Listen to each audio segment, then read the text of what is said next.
Following presentation of the Minnesota Twins.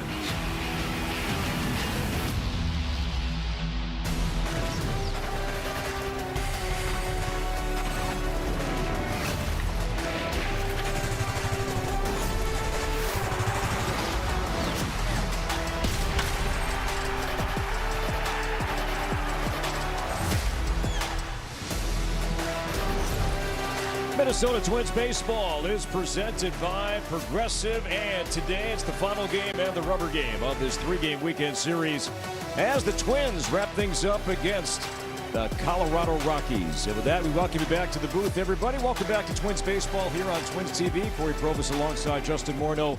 Katie Storm from the field in just a bit. More to this ballpark opened up in 2010. And you think about the all-time visiting mashers at this place. Guys like Jose Bautista, Josh Donaldson, Edwin Encarnacion, Cabrera, Perez, Santana. It's time to add Hunter Goodman to that list. Yeah, a couple of balls up in the third deck in this series. He had 3 straight at-bats with a home run. He has 4 home runs total. But the ones we're going to highlight are the ones with 2 strikes. I think that's the one that's been the problem. But he's gone out there and absolutely demolished baseballs like he's done all year. And no, it's not the Coors Field effect. He has more home runs on the road than he does at home. And I think it's going to be a challenge for Connor Prelip today. He's in the lineup, in the DH spot, of keeping him in the ballpark, working ahead. The Twins have done a good job of that. When they have faced him, they just haven't been able to put him away. So this is going to be a challenge. He is one of the elite home run hitters. Even though he is a catcher, he is one of the elite home run hitters right now in the game of baseball. Coming off his first career 3-homer game last night. And that's not to take anything away from his accomplishments, his success, who he is as a batter. But there have been some mistakes from Twins pitchers against him in this series. Yeah, and there has been opportunities when they've had 2 strikes to try and get him to expand. It is something that he does. He will go outside of the strike zone. He will go above the zone. He will chase the balls below the zone. And there is a trade-off you have to have. And look at the count right here. 2 strikes, base open with 1 out. And I know this isn't where Bondo was trying to throw this ball. Obviously, he's not trying to leave that ball middle in, and a guy who does damage in that part of the strike zone. But a mistake was made. He made it pay. He went up in the third deck. Next day, this showed up as a sinker, but this was actually a changeup. Another at-bat. Base open, 2 strikes. Either you're trying to bury, you're trying to get him to chase, or you're trying to get him to hit your pitch. And obviously another mistake from Fundy. Not where he wanted to throw that pitch as well. A changeup up in the zone is a very dangerous pitch. Well, with that leg kick, you can throw off his timing a little bit, and that's how you get him to expand. If Connor Prelip's able to establish the fastball in, speed up his bat a little bit, get that front foot, get the timing off, and then get him to chase above the zone with his good fastball. If he's able to chase down and in with that slider, if he's able to get him outside of the zone with that changeup.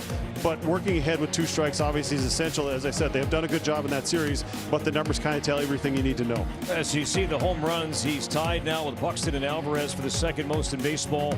Only Kyle Schwarber has more. With power, though, comes a very high strikeout rate and a high chase rate as well.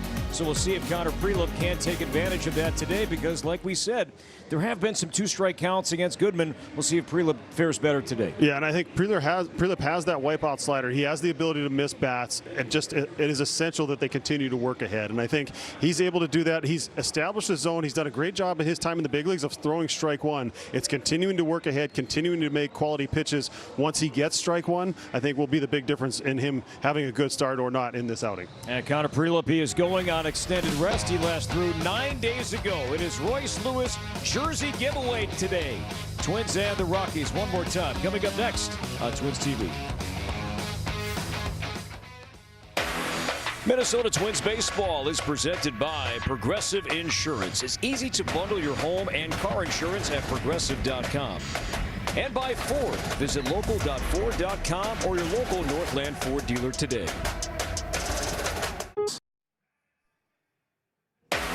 Minnesota Twins baseball is presented by your local Toyota dealers. And by Menards. Save big money at Menards on all your home improvement needs. Storms in the Metro this morning, but we are beginning right on time. Twins and the Rockies. Twins are 6-6 in rubber games so far this season. Connor Prelip has the ball and has thrown the ball better at home than he's fared on the road. 6 starts here at Target Field. ERA in the low 4s and seeking his 3rd win at Target Field here this season, and again throwing for the first time in 9 days. Twins and the Rockies wrapping up interleague play in this first half for the Twins at Target Field. We're back to play ball next right here on Twins TV. Minnesota Twins baseball is presented by Progressive. Popular giveaway today, Royce Lewis jersey. Giveaway today at the ballpark, and with that, nice day right now after a stormy start. Partly cloudy skies, temperatures warming, 74 degrees, sunshine today as Royce takes his position at first base and makes a memory. And that young man will hang on to that jersey for the rest of his life. Good connection for that young fan on Royce Lewis jersey. Giveaway day today. Warren Schaefer and the Colorado Rockies. We have seen this play out this weekend. Aggressive offensive approach, the highest swing rate of any team in baseball. And the Ford Rockies batting order today with Willie Castro in the leadoff spot. He has there's one hit so far this weekend against his former team, the All-Star with the Twins back in 2024. With Freeman, Goodman DHing TJ Rumfield. He's been fun to watch here this weekend. The rookie first baseman in the lineup today, lefty on left. And that's the group that will face Connor Prelup, and his numbers morning are brought to you by CarShield. Yeah, making his 12th start of the season, 12th career start in the big leagues. He's done a good job of throwing strike one. It's after that, continuing to pound the zone, continuing to throw strikes, working ahead in the count, putting the hitter on the defensive. Changeup's going to be a good pitch for him today. Slider, fastball plays, especially at the top of the zone. Mixing in enough curveballs to just keep him honest, but it's really his ability to attack and continue to execute pitches throughout the at-bat will be determiner if he has success or not in today's outing, but he'll be prepared for this Rockies team to swing early. And the defense behind him, Larnick in left.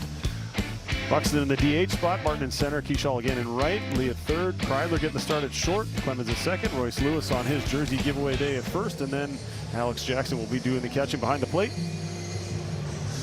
See Keyshaw, he had a busy day yesterday morning. He had a lot of action in right field, and he's really been tested. You know, plays he's made, plays he's come close on, but I think he's had quite a bit of good experience here this weekend in right. Yeah, I think he's had almost every play you could have out there with the challenge of this right field in this ballpark, with the walls that we talked about and the way the ball comes off. Very small amount of foul ground, going to his right, coming in on ground balls, opportunities to throw out runners going first to third. So he's kind of been tested in almost every aspect of the game, and he's answered those tests really well. Willie Castro in the leadoff spot against the lefty today, the switch hitting infielder. He is starting at second base here today, and Connor Prelup on the mound for the first time in 9 days. 2.5 ERA is over 5 for the rookie left-hander. Connor set to go, as is Castro. The opening pitch is taken for a strike, and with that, we are underway. Sunshine here at Target Field, a sinker at 94 miles an hour. Willie with 4 homers here this month. He has two career leadoff home runs. And he's done well hitting from this side of the plate this season against left-handed pitching. Castro's batting almost .340. Signed a 2-year deal with the Rockies this offseason. Got it by him at 96. And a 1-2 count. Alex Jackson, his first start on this homestand behind the plate for Prelup today. Well, 3 straight fastballs to start. See if they go up above the zone with it. They also have the option now. They got him sped up a little bit, trying to respect that 96. You can back foot that really good slider that he's got, try and get that swing and miss over the top. Go with the curveball. So 2 different breaking balls that he throws, just to give you a little different look. One slower than the other, a little different shape.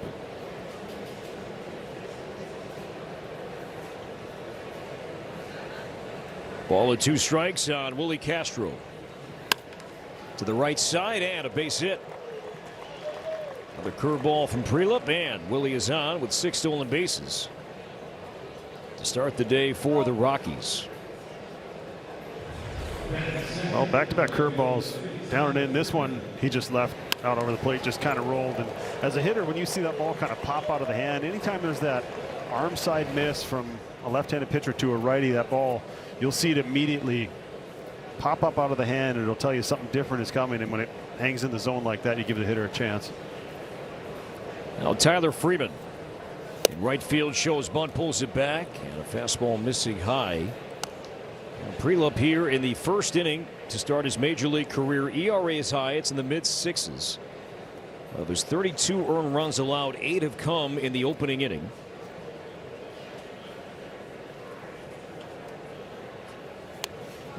And Freeman got hit on the hand, and he will take his base with pain. And Freeman, he's been hit now 14 times this season. That is third most in all of baseball.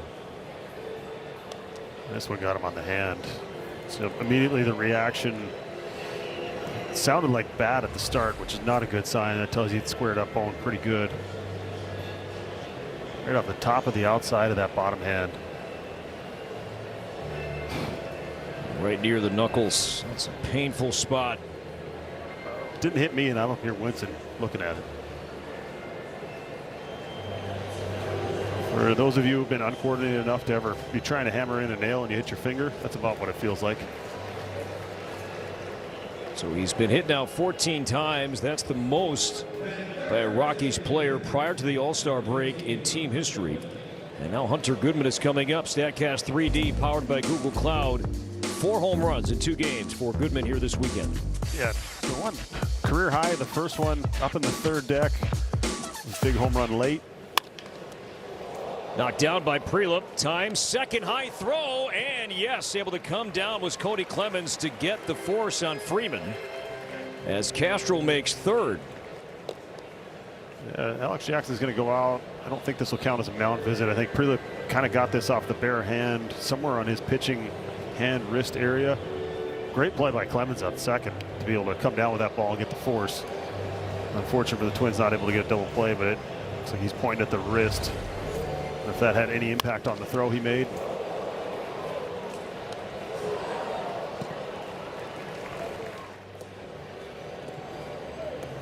Great concentration, picks it up with the bare hand, but even better play by Clemens at second. Take a couple of throws here to test it. I'm sure he's got plenty of adrenaline going right now. Not going to feel it immediately.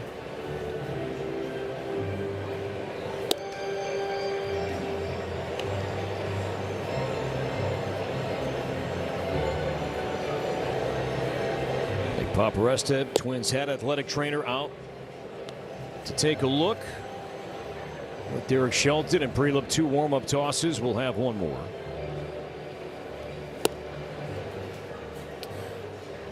Looks like he gave a thumbs up, and he will stay in the game. You mentioned the first inning runs, and I think I raised the question of, with all these days off in between, does it take him a little while to find it?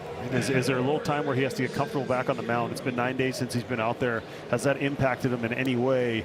And I asked him about that earlier in the year. He said, well, in the minor leagues, he was with that 6-game series they play with every Monday being an off day. He is somewhat prepared to pitch on a little extra rest. But you do wonder if that has an impact early in ball games for him, just having a feel for his pitches and the command and everything else. It's slider, strike 1 on TJ Rumfield, the rookie first baseman acquired from the Yankees back in January. He's performed well. He's hit safely in 10 straight games. He's been on base a ton in this series. 4 hits, 3 walks with an RBI.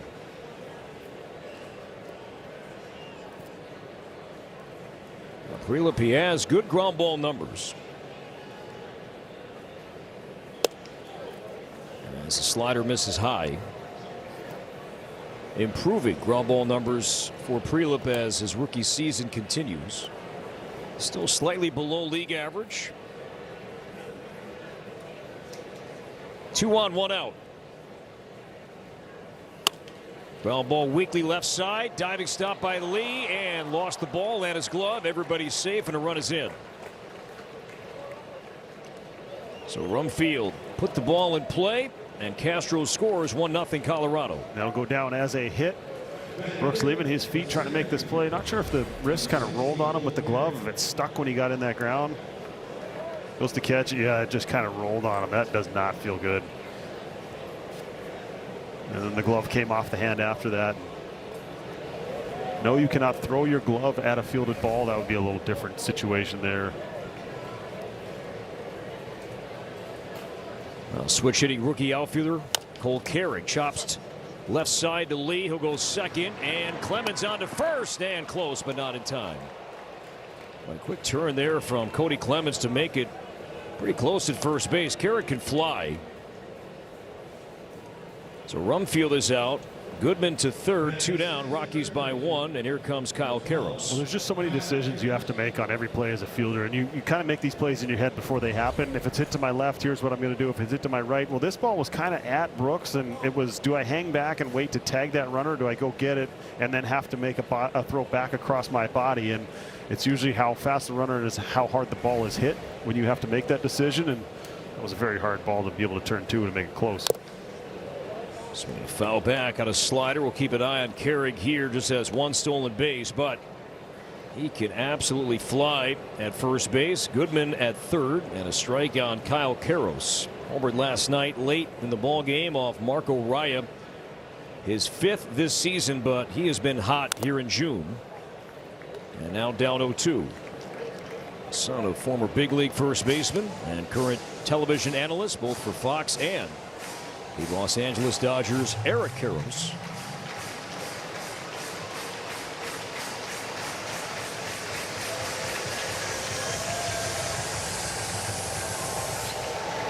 Jackson behind the plate for the first time on this homestand. 1 in, 2 on, 2 out, 0-2 on Karros. Carrick runs, and the pitch is low. No throw from Jackson. A bluff to second, and staring Goodman back to third. And so as the runner at third base on this play, you're looking for that throw, looking for that ball going through, but you're also taking as much as that third baseman gives you. And with 2 strikes and 2 outs, Brooks Lee is back at third base. Goodman recognized that. He got well down the line, but he knew he had time. Watch where, see where Brooks is at. He kind of falls for the fake a little bit, but because Brooks is so deep, doesn't want to vacate his defensive positioning for a ground ball, Goodman has plenty of time there. The 1-2 pitch, it fell. Did you ever see a play or even a call from Gardy in the dugout that on a throw like that, you do throw, but you throw it to the pitcher, that the pitcher cuts that throw, and maybe the guy at third base does see the throw and breaks, and he got to play at third? Hammer to left field down the line, and that is a foul ball. There are different plays that teams have used, whether it's the shortstop cutting in towards home because that runner at third, all you're looking for is that throw not coming to third base. You're looking for that angle of that ball heading towards second base. The pitcher one, not as much because of the position the pitchers are in after they release the ball. I will tell you, we tried it in the 13U game last tournament. It did not work. It's a play that Dan Gladden has talked for years about. It depends on who's in. It'd have to be a specific pitcher who's prepared, who's in a good fielding position after he releases the ball. I think that is a lot of it. You know, a lot of time those guys finish either their back or their shoulders are facing home plate, and they're not exactly in the best position to take a rocket throw back. And then also to have the awareness, they're so focused on throwing the pitch, all of a sudden that ball comes towards them, and it's a foul ball as Prelip runs a fastball at 97 in on Karros. I was going to say, as that ball's coming towards him, sometimes there's a little panic and you forget because it's a play that really doesn't happen all that often, so the pitcher's not necessarily expecting it. Lucky there was almost a catcher's interference on that ball. But yes, looking for ways to get outs, looking for creative ways to stop teams from just walking into second base on that play.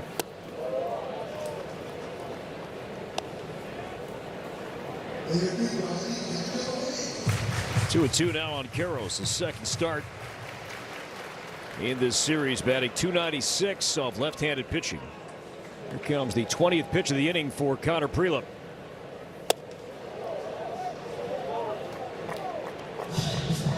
Boys aren't happy in the other dugout with all the fastballs going in towards these hitters' hands, but that's how you have to pitch. You have to make them uncomfortable. You have to open up the outside part of the plate. I think that was something we saw in yesterday's game. A lot of pitches away. Hitters start leaning out there, feel pretty comfortable. And then he paints on the outside corner, and Jackson will challenge. The previous pitch was called a ball. He is going to be correct. So Karros, he is going to be out number 3. Automated balls and strikes are powered by T-Mobile. Good challenge here by Jackson. That leads to the third out here in the first. Rockies score 1. They leave 2 in scoring position.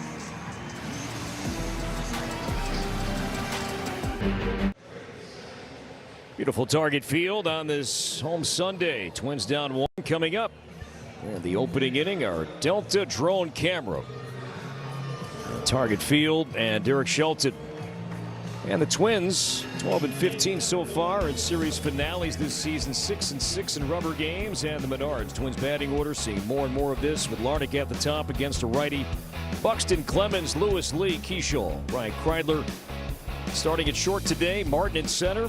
And Jackson behind the plate with Byron DHing, and strike one called on Larnach. And on the mound, Morty for the Rockies today is righty Ryan Feltner. Yeah, for the lefties, it's going to be four-seam changeup. The changeup, his best pitch to the lefties. His main swing and miss pitch, also his strikeout pitch for those. He will throw a slider and curveball as well. And for the right-handed hitters, it's more sinker slider, and then he goes for that strikeout with his sweeper. So kind of know what you're going to get. Righties, it's a little more east-west, trying to make that ball run side to side. And the lefties, those four seams, occasional sinker, but that changeup he's trying to get you out front over the top of. We'll see how they approach it. Big part of the field. They've had a tremendous approach for most of this season. Good at-bats up and down the lineup. If they're able to do that today, it should be a recipe for success. All right, good series, 5 for 9, 2 doubles. He's knocked in 3. And the 1-2 finds the Rockies dugout. Larnach alone his last 10 games is batting over .460.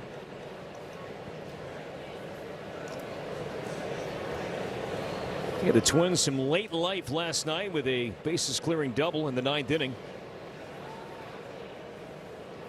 Now Feltner's 1-2. Good take on a low breaking ball. He will throw that to left-handed hitters. Let's see if he goes down and in with the curveball.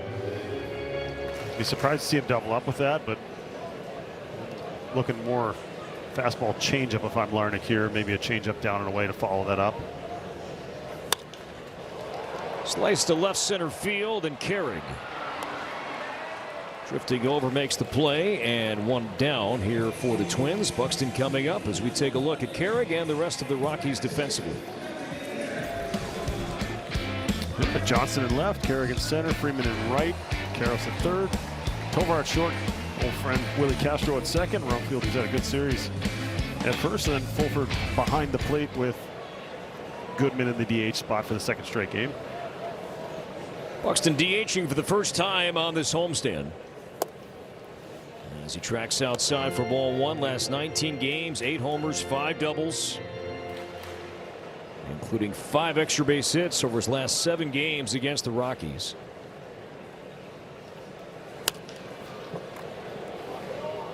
I feel like every time he swings and the ball's in the zone, I'm expecting damage, something loud, whether it's in the seats and left or an extra base hit somewhere.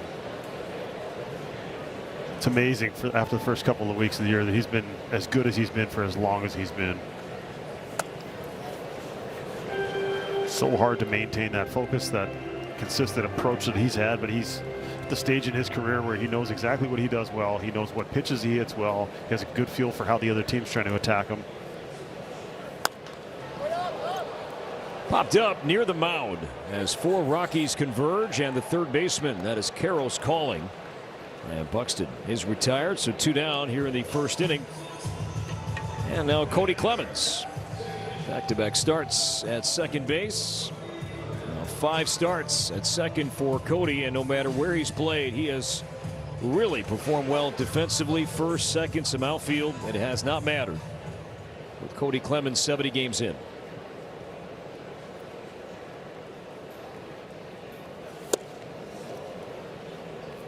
That ball Buxton hit's going to get more challenging as the day goes along. You mentioned the rain in the area before the game. The wind's supposed to pick up.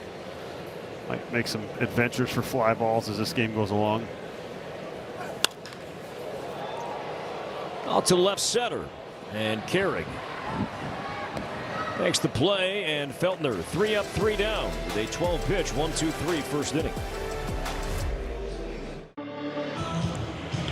Top of the second between the Twins and Rockies. Welcome back to Minneapolis. I'm Katie Storm. Time now for your Postman Law injury update, and we're focused in on Bailey Ober, who's making a rehab start for Cedar Rapids today. Ober's been out for the last month with right elbow inflammation. He's scheduled to get about 3 or 4 innings. He's already into that appearance right now, maybe about 50 pitches. And something to note, guys, Derek Shelton, as Cedar Rapids is playing in Wisconsin, Shelton wasn't aware that there's a regional airport located right in Appleton, Wisconsin. I wasn't aware of that either, but it was certainly convenient for Bailey Ober to make it out for this appearance.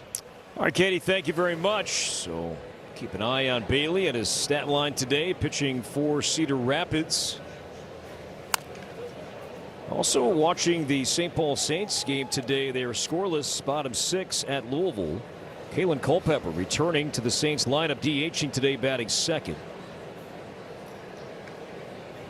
So good to see Culpepper back after a short stint on the injured list with a hip injury. Returning to the Saints lineup today. Ryan Gallagher, by the way, starting that game for St. Paul, and he was among the pieces that the Twins received from the Cubs in the Willie Castro trade. So Gallagher with the Saints. He came to the Twins organization, as did Sam Armstrong, another pitcher. He has made 15 starts at AA Wichita this year.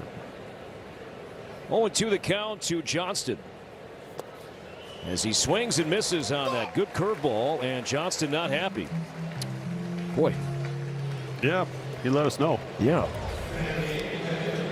Those field mics sure pick up a lot, don't they? They do, and he wasn't shy as the curveball finishes off Johnston. Now 1 for 6 in the series for a guy that's hitting .312. 5th best batting average in the National League, but Prelip making quick work of the Colorado left fielder. Now Braxton Fulford, his first start in this series. He came at a pinch run late on Friday night, with the Rockies making a remarkable rally in the 8th and 9th inning. It was a 6th round pick out of Texas Tech in 2021. Catching today is Fulford. Behind second base, and Clemens. And Fulford is out number 2. Base is empty now for Ezekiel Tovar. So that at bat right there is like the approach that people that have been watching baseball for a long time that think that hitters are just going up there just constantly trying to hit the ball in the air, trying to hit fly balls and home runs. And we talked about this a little bit last night. It's line drives, because ground balls on the infield are death. The infielders play in spots where you're going to hit it most of the time. That's a great approach right there. He's looking to the middle of the field, as you're taught from the time you're 5 years old, and doesn't get rewarded. Josh Donaldson once said that any time I hit a ground ball single and it's a base hit, a ground ball, I got lucky.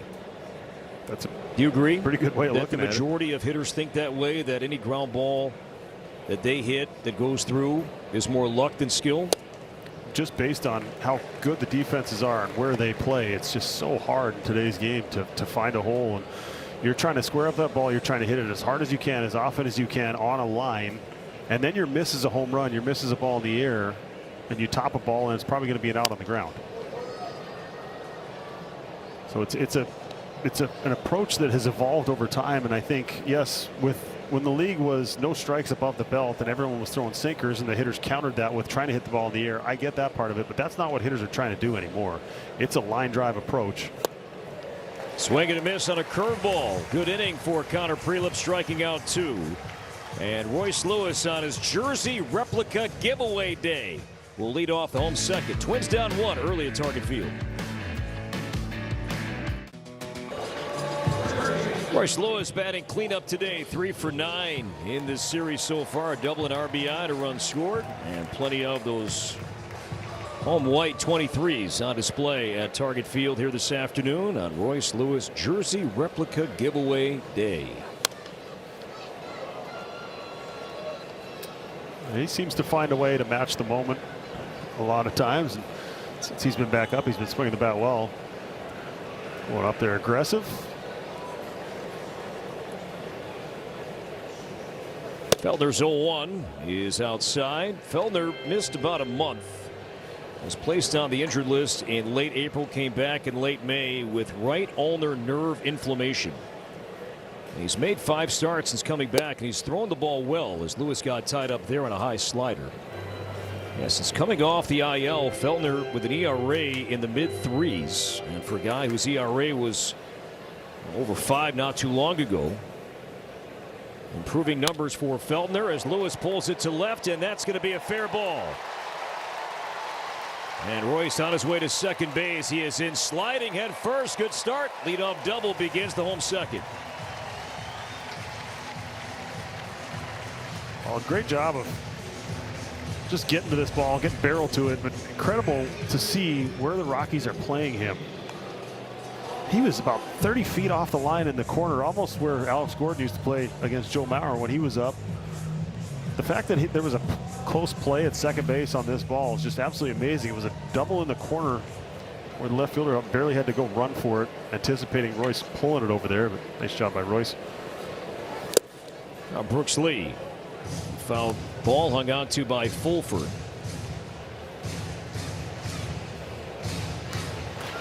Brooks with 2 home runs on this homestand. He has been excellent with runners in scoring position this year.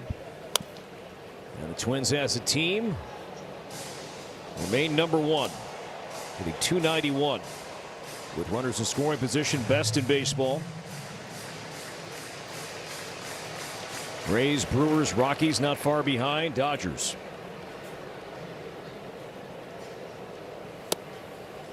There's the argument that everything will kind of even out at the end of by the end of the year. But when you have a team that hits well with runners in scoring position, it just allows you to go up there and not have pressure like you have to get it done when you trust everyone around you the way they do.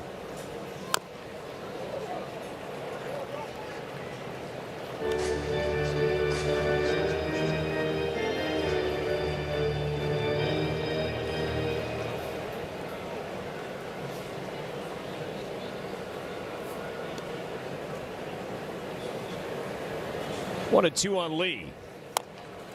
This is cute. Left side. Carroll's on the move. Picks, throws, and it's wide.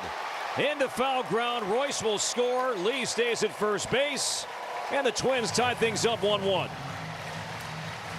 It's a thing of beauty right here. Probably glad he went with a 33.5 instead of the 33-inch bat. Right off the cap on the end. Almost like he rolled a perfect bunt out there.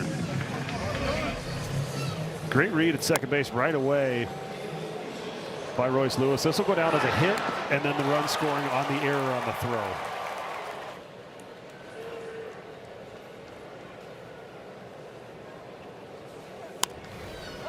Keyshaw got jammed into the sunshine. He pops it up, and Ezekiel Tovar makes the catch. So Lee at first base, 1 out, 1-1 score. Let's take a look at our keys to the game, brought to you by Toyota.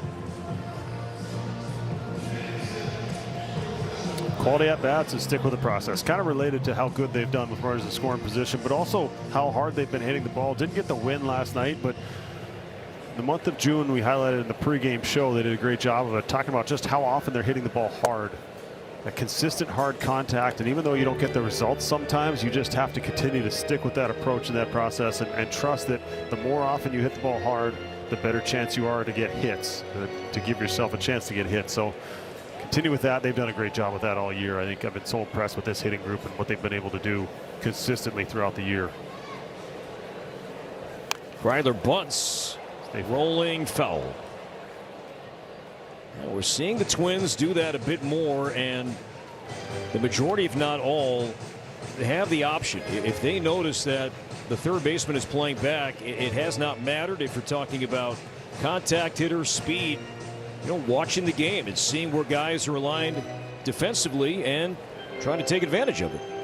Absolutely. I mean, to me, in my mind, now I wasn't a guy who was asked to bunt, but there's no difference between a single that goes to the center fielder or a single that rolls in front of the third baseman. They're all hits, and you're all finding your way on base, and the more you can stack together hits, the better chance you have of scoring runs.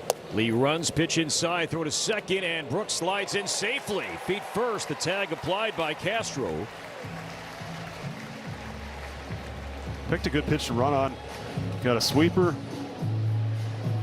Made a good throw down there. This was closer than it looked like it was going to be. A decent jump. And he'll remain safe. See, a tough pitch, breaking ball inside. He had to go all the way from outside his body with his glove all the way over to his throwing side to make that exchange. This one off the mound. Tovar to his left, and Kryler's out by a step and a half as Lee takes third. So 2 down. Go ahead, run 90 feet away now for Austin Martin.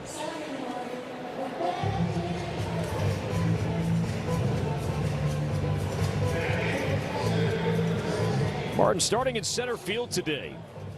Haven't seen this too often. Really haven't seen Austin start, period, too often. He's been coming off the bench. There's some speed and defense late in games.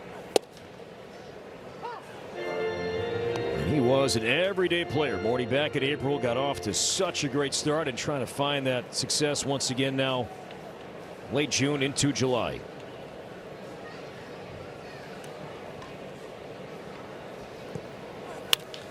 Towards the whole left side. Tovar long throw, and Martin is out. What a play by Ezequiel Tovar, deep in the hole at short. He made that throw from left field, and Martin is out number 3. Tovar in the hole from the outfield grass, and a pick by Rumfield.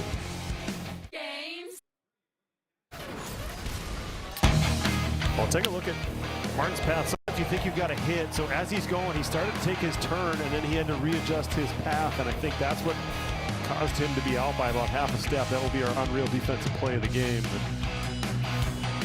it looked like a hit off the bat. It looked like, number one, it was going to get through, and then once he caught it, you're sitting there going, no way he's going to make that long throw and get a pretty good runner going down the line, but tough league.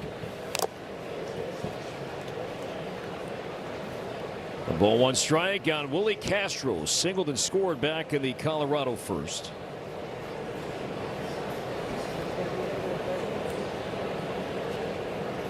Guy that came to spring training 2023 as a non-roster invitee.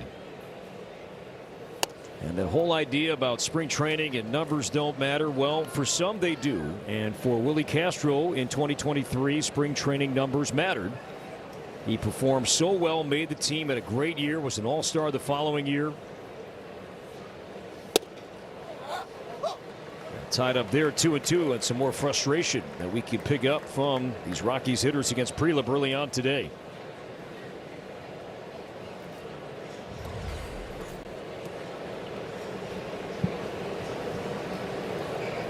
Is it a sword with less than 2 strikes? I think so. Marty's saying no. Our broadcast associate Marty Morneau is saying no, and there Prelip with a curveball. Strikes out Castro. 4th strikeout for Prelip, and 1 away. Well, the half swing on the pitch before, the full swing on this one. This was late. That bite downwards, the spin on that pitch, and then appears to be a fastball out of the hand until you committed and it's too late. New weapon for Prelip here in 2026. And there, that gives you a great look at the difference between those 2 pitches. That one 88 miles an hour. A little different shape to it.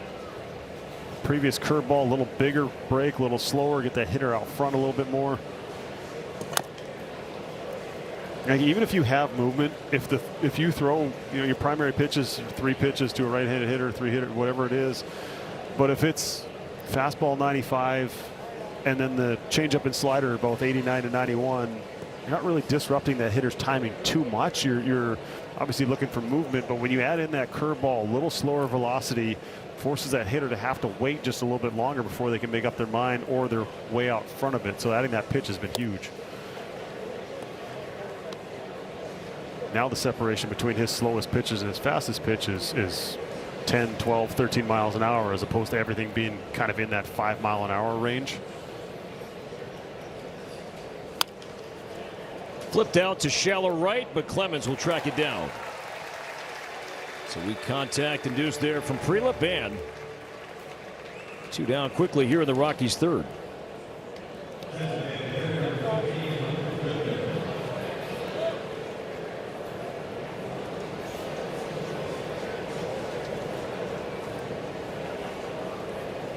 Hunter Goodman reached on a fielder's choice and reached 3rd base, did not score back in the 1st.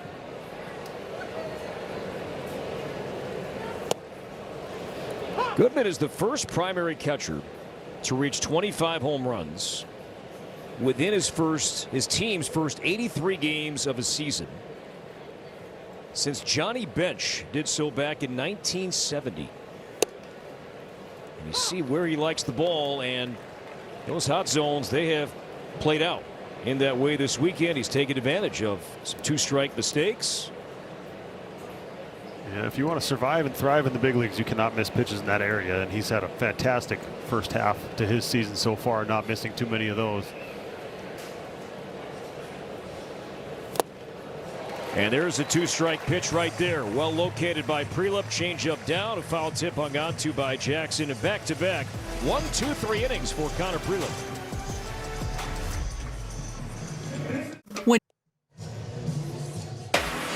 Minnesota Twins baseball is presented by Ram Trucks. Nothing stops Ram. And by Delta. From Twins territory to the world, Delta, official airline of the Minnesota Twins. Back with Justin Morneau and Katie Storm. Corey Provis today from the Dick Bramer TV booth at Target Field. All tied 1-1. Rubber game of this series. Alex Jackson, batting for the first time, takes high. Jackson swung the bat well on the road trip. Had some significant swings during the sweep in Texas and the series win in Arizona.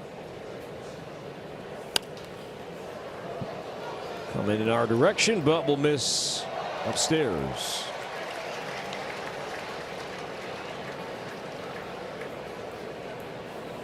It's been all Victor Caratini this week. Day game today and Prelup on the mound. We've seen this pairing, Jackson and Prelup, from their time together with the St. Paul Saints earlier in the year.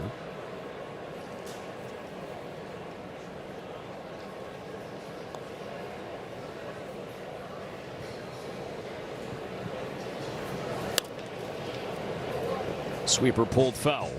Now 2-2 on Jackson.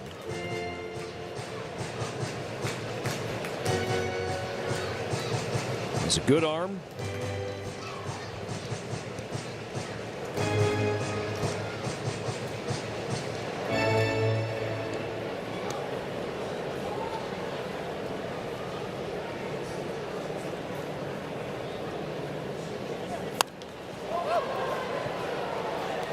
Over near the Twins dugout, and no play.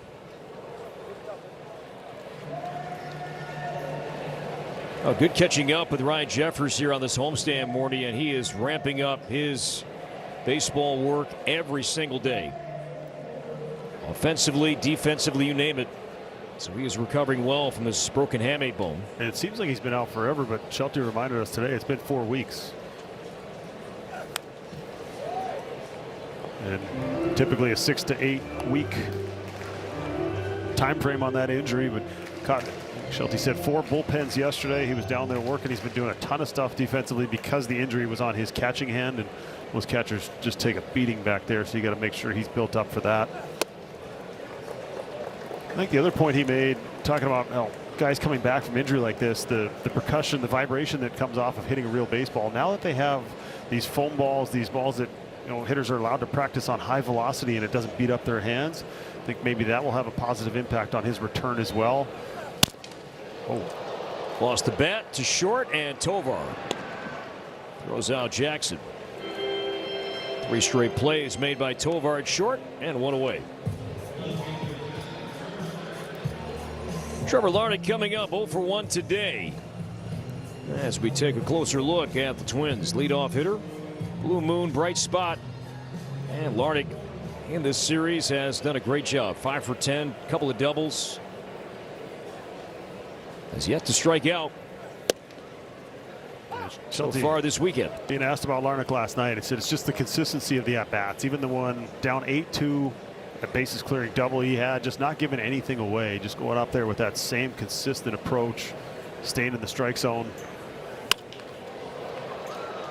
Line to right, deep but playable for Freeman, and there are 2 down. Is he trying to tap into his power a bit more than we saw earlier in the season? It's always that tough game you play. As a hitter, you always want more. I want more home runs, or I want to hit for a higher average, or get on base more, slug more, whatever it is. And there's always that trade-off. Like we look at Goodman on the other side, right? Second in the league, tied for second in the league in home runs, but also high strikeout rate, high chase rate. So it's kind of, where's that balance? Where do you fit best on this team, and what serves you best as a hitter? And it's hard to look up there and see a guy with an OPS over 800 and thinking that he needs to do anything differently, even though, you know, if you play the corners, if you're a designated hitter, it's typically a power spot. But what's it going to cost him if he starts chasing more power? Is that going to negatively impact his overall value for himself, but also for this team? So I think that's that balance you're constantly fighting as a hitter. If we see him starting to open up and we see him starting to pull balls in the air a little bit more, that might answer our question. So Larnach, by the way, drinking the jug. He is rarely without that water container. Yep. He drinks about 2.5 of those a day. That's his goal. And Larnach and that water jug, they are together all the time. Yep, 5 kids. Maybe that thing will be filled with coffee soon. 2-2 now on Byron. No, but his attention to everything that he can control. It's the evolution of a player, right? You come up, you're trying to survive, and then you sometimes deal with injuries. How do I stay healthy, and what's in my control? And for him, it's the hydration, it's the prep we've seen running, everything else. Back behind third, and Tovar and Carroll's calling and catching, and 1-2-3 third inning for Feltner. All audibles is good. Welcome back. Sundays just got a whole lot sweeter here at Target Field with free ice cream on Kids Day, presented by Target. Kids 12 and under can enjoy free ice cream treats, half-price U.S. Bank kids meals, and can run the bases postgame. Make it a family tradition. Get your tickets now at twins.com/kidsday. Plenty of kids at the ballpark today. Ice cream, face paint, you name it, hoping to see their favorite team win a series. As T.J. Rumfield loops it out to right. And Luke Keyshaw makes the play. And Prelove Morney, after a 24-pitch first inning, has really settled in nicely here. Yeah, this aggressive Rockies offense, he's kind of taken advantage of it. They followed up that 24-pitch inning with a 6-pitch inning in the second, which allowed him to get his pitch count right back under control, right around that 15-pitch average you're kind of looking for. And Carrick rips a base hit into left center field, keeping an eye on Martin. And Carrick will put on the brakes with a 1-out single, and there's the first Rockies hit since the opening inning. From Twins territory to the world, Delta, official airline of the Minnesota Twins. We mentioned the early swings, the quick at-bats. He's 11 of 14 first pitch strikes, so it's not like they don't have reason to go up there and be aggressive. Now it's just making quality pitches early in the at-bats like he's been doing. So it's something you pay attention to in a dugout, or you should be paying attention to. Is he working ahead? Is he falling behind? Do we have to go up there aggressively? Because if not, he's going to be in control of all the at-bats if sitting there 0-1 by taking a pitch in the zone every time. But that is something that he has done well since he's been in the big leagues, is that first pitch strike percentage.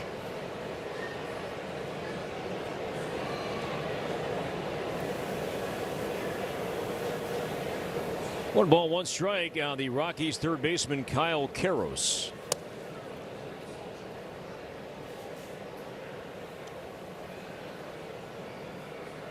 So Prelove today going on extended rest, and that will be, I think, a headline now for a while. And I think it's an easy question without an easy answer. How did the Twins get this guy to the finish line in terms of innings? When you think about all the injuries he has endured in his college career, pro career, he was healthy last year, and he finished 2025 at over 80 innings, by far the most he's ever thrown. You combine, today and this season, big leagues and minor leagues, he's going to finish today probably around 75, 76 innings totaled this season. He's thrown 128 innings and 228 and a third innings combined in his entire minor league career. That's since 2020. So it's a big jump. Good foundation last year. Nice job by Royce coming off to go get that ball. But built that foundation last year, and now usually it's a percentage of what a guy threw the year before. Sometimes it's case by case, but with a young guy like this, you don't want that jump to be 60 or 70 innings. That might be a lot to ask. No swing. And it did hit him. So no swing, and Prelip hits his second. Rocky today, Freeman in the first, and now Karros here in the fourth. The previous at-bat, a lot of pitches on the inside part as well, off the edge of the back foot.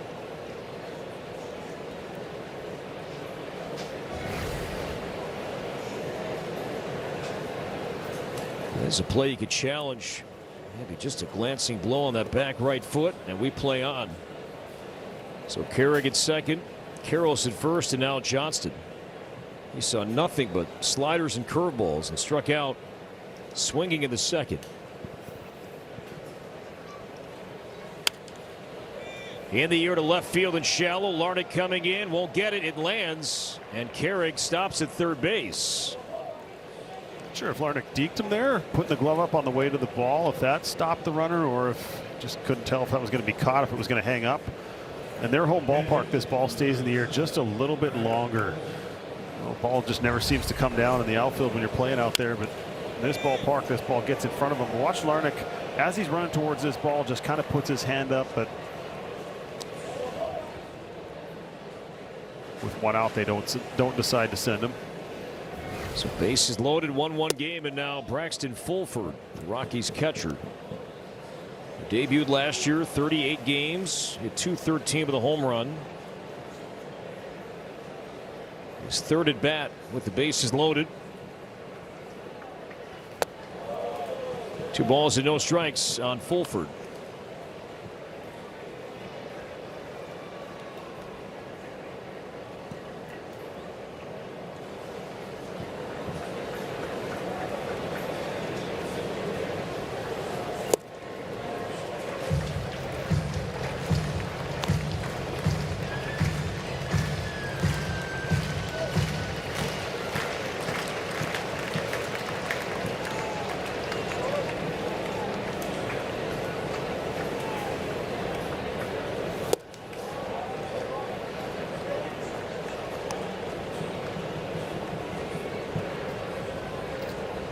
Four-seam fastball from Prelip, and that has been his third option today, leaning more slider curveball than he has fastball.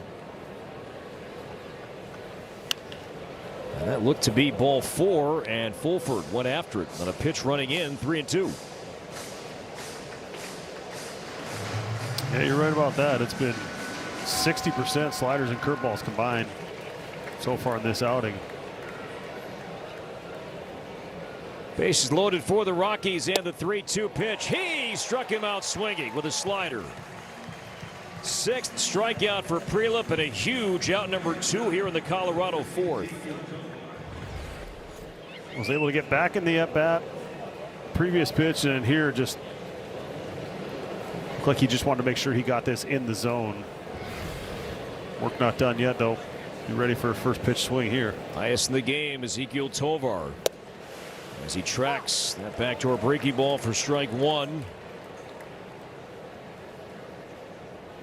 Tovar, a couple of years removed from just a huge offensive season. In 2024, led the league with 45 doubles. On the ground to third, Brooks Lee looks to second, and the force play in time to get Johnston, and Prelip works out of it. Nice job. Still tied 1-1. Clemens, Lewis, and Lee here in the home 4th in a 1-1 game. Let's take a look at our Jeep standings, and we take a look at the Twins offense here this month here in June. Fewest strikeouts. They have yet to strike out today. Only Arizona has struck out with fewer at bats than the Twins have so far this month. And you connect that with offense. The Twins are averaging over 4.5 runs per game this month. 10th best in baseball. It's not like they've sacrificed contact for power or driving the baseball. It's led to pretty consistent at bats, consistent run scoring, still hitting for power. The power numbers have crept up.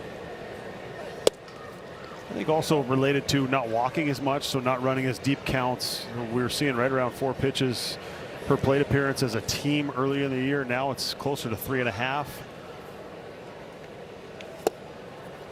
So the league kind of reacting to what they're doing as an offense, and they've started trying to attack them more, and that's led to the Twins getting better pitches to hit, driving the baseball. So one thing kind of fed off the other, with taking those walks early, showing your patient approach, and then forcing teams to throw in the zone. And then I think the two-strike approach too has been good. I think there's been adjustments. It's not just take the same swing 0-0s, I'm taking 0-2. It's been going up there and trying to find a way to get on base once I get to 2 strikes for that guy behind me to set him up. 2-2 from Feltner, and Clemens stays alive. In terms of individuals and how does their strikeout rate look? Well, that man right there, Brooks Lee, has the lowest strikeout rate of any batter this month in the American League. Just 8%, and league average closer to 22-23%.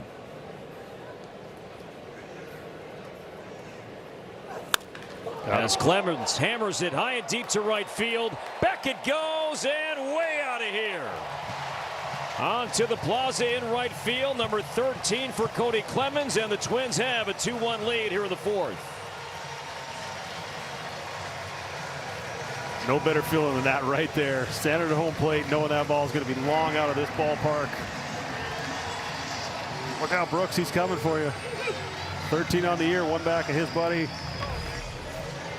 A 2-strike swing, keeping the at-bat alive on the previous pitch and then just dropping the barrel. That's that danger zone to left-handed hitters. Get the barrel to it, bat does all the work, and got it out there, and on the plaza, cleared everything. Hit a career-high 19 last year, and now Royce Lewis to Tovar. And he throws out Royce. So 1 away here in the 4th. Twins have their first lead this afternoon. 8th home run allowed by Feltner, and now let's see what Brooks Lee has in mind. Singled, stole a base, was left at 3rd, back in the 2nd.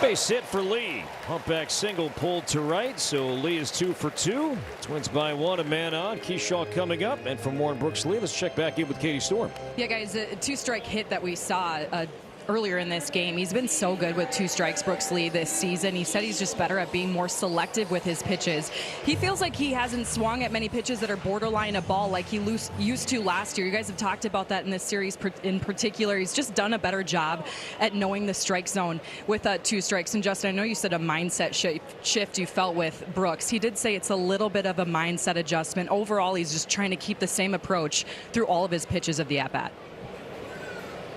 Yeah, I think he's a guy that has always had elite hand-eye coordination, bat-to-ball skills, as they call it in today's game. And the thing that can get you in trouble when you have that is you feel like you can hit everything, and sometimes it can be the worst thing for you. As he said, those borderline pitches, the ones especially early in at-bats or early in counts, where you can get yourself out on a pitch that's hittable, but not necessarily something that you can do damage on or drive. And I think they talked about it in the pregame show as well.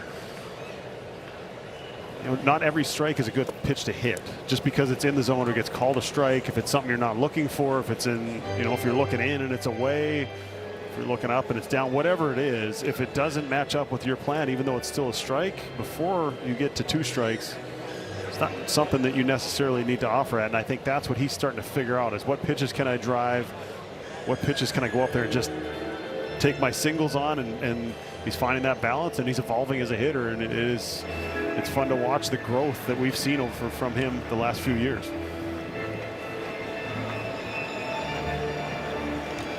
Keyshaw had 2 balls and no strikes. Brooks Lee 2 for 2 today. An infield hit in the 2nd and a humpback single to right a moment ago here in the 4th.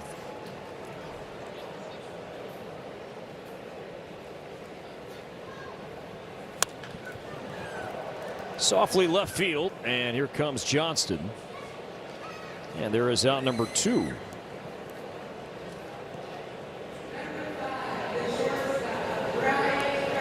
And now Ryan Kreidler. You talk about improving numbers offensively, and Kreidler has seen a significant jump with his bat speed this season. And if you ask him about it, he just goes back to health. Had some injuries the last couple of years, just healthy for the first time in a while. And really what started as a platoon at short between Kreidler and Gray was that for a while, but then we saw on the last road trip that Kreidler was earning more and more starts, even against righties. And he's in there today against the righty Feltner. I think the defense has been just so impressive. His range, his ability to leave his feet, strong arm to make the throws when he's got to those balls. Sometimes you don't know as much about a guy coming into an organization, and then you get a chance to watch him play, and then you appreciate him the more you see him.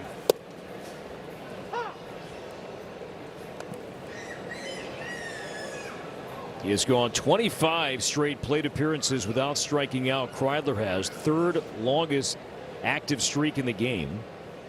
Luis Arraez leading the pack at 55 entering the weekend. And now they got Lee picked off, and they guess right, and Lee tagged out by Rumfield to end the inning. But the Twins take the lead. Cody Clemens with his 13th home run, second on this weekend series with the Rockies. So the Twins, after 4, lead by 1. So you're finding. Twins have a 2-1 lead after 4 on a Cody Clemens home run. Let's take a look at our The Home Depot working on a win and the stat line so far for Connor Prelip today.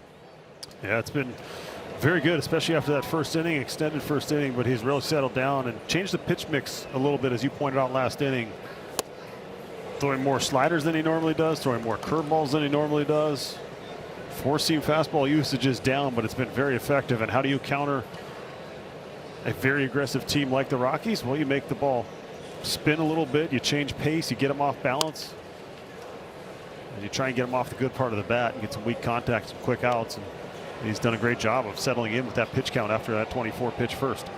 The Rockies entering the series too, a very good breaking ball hitting team. Any semblance of a breaking ball, Colorado 4th highest slug against any breaking ball entering the weekend. That's what I love about the game. It's who alters their approach based on what they see. Do you go away from your strength? That looks pretty good there. Fastball at 96, hung on to by Jackson. Now 7 strikeouts for Prelip. He's been dealing. He's been missing bats. He's done a great job. 2 strikes, and then right here, just attack. Struck him out on the curveball last time. Here, it's just a fastball at the top of the zone. He's one shy of his career high, struck out 8 against Milwaukee.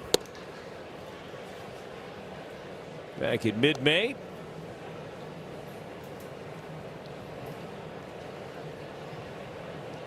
Freeman hit by a pitch on his hand in the first, popped out in the third. Acquired from the Guardians at the end of spring training 2025 for outfielder Nolan Jones. And Freeman, a guy that can play all over. Rockies head home after the game today. Just a quick 3-game road trip. They welcome Miami for a 4-game series. Marlins playing really well here in June. So the Rockies return home to see Miami. Twins head to Houston.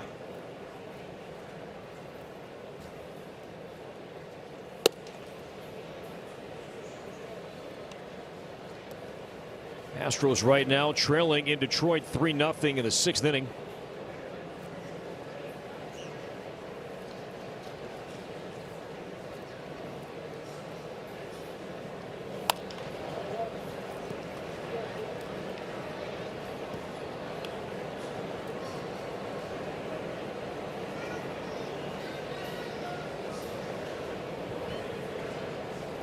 Prelip's pitch count is in excellent shape. Here comes number 67 of his afternoon. And the 2-2 to Tyler Freeman. Struck him out. Another late cut on a slider. 8 strikeouts, matching a career high now for Prelip. The way he's throwing today, it doesn't look like he's done. Pitch count in good shape. After that first inning, he's really found something, and A lot of it has to do with his feel on that slider and that curveball. Being able to throw it in zone when he needs to, and then being able to get it out of the zone for Chase. He's kept the ball down on Goodman so far today. He's 0 for 2. Yeah, the mistakes that were made with 2 strikes early in the series for home runs, he's done a great job, especially that last time, that changeup below the zone. That slider's a plus pitch. Kind of what I was talking about with, if a team does something well, but that's your strength, do you go away from it? Who adjusts first? Do you adjust, or do you force them to show you that they can actually hit your slider because it's elite? And until they prove otherwise, it looks like that's what he's going to keep going to.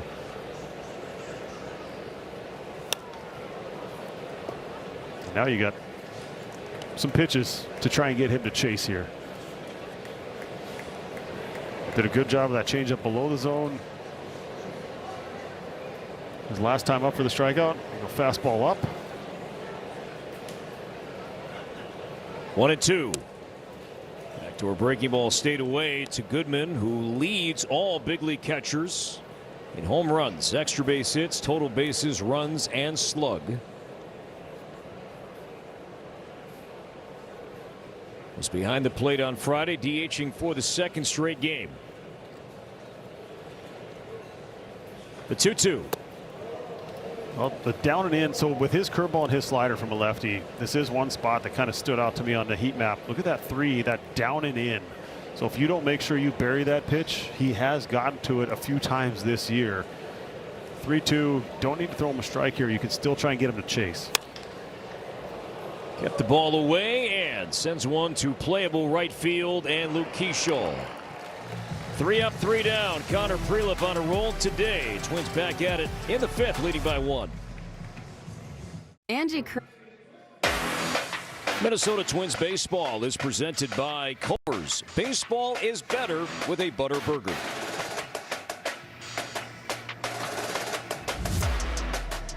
Two-one Twins here, bottom 5. Stormy start to the day here in the Metro. It's turned out to be lovely this afternoon. Fresh at bat for Ryan Kreidler was at the plate when Brooks Lee was picked off to end the 4th.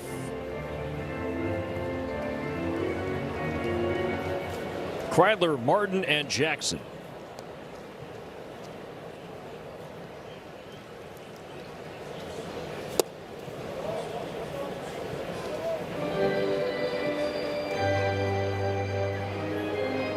Rockies became the first team in baseball to 50 losses. That happened on Friday. The company now, the Royals lost their 50th game of the season last night to the White Sox. Kansas City and Chicago tied 4-4 in the 3rd inning today in Chicago.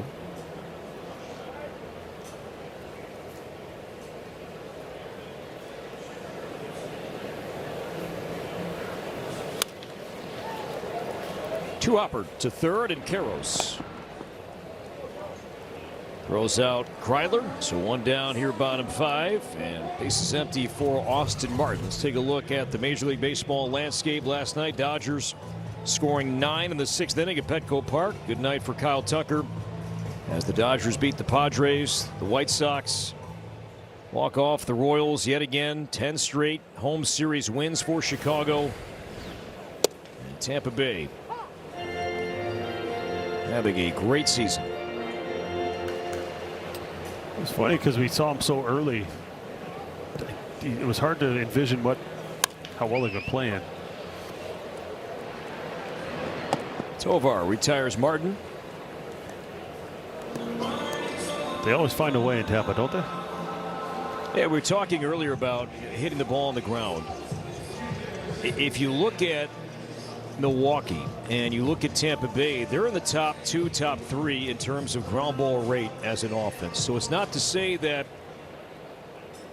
it's one answer for everything, but if your team is made up of contact, speed, then that approach, that team-wide approach, does make sense. Yeah, put pressure on the defense, hit the ball on the ground. If they have to move, laterally, the infielders have to move laterally either side. Are they going to be able to come up and make that throw with the pressure of the speed? And play to your ballpark and you play to your roster.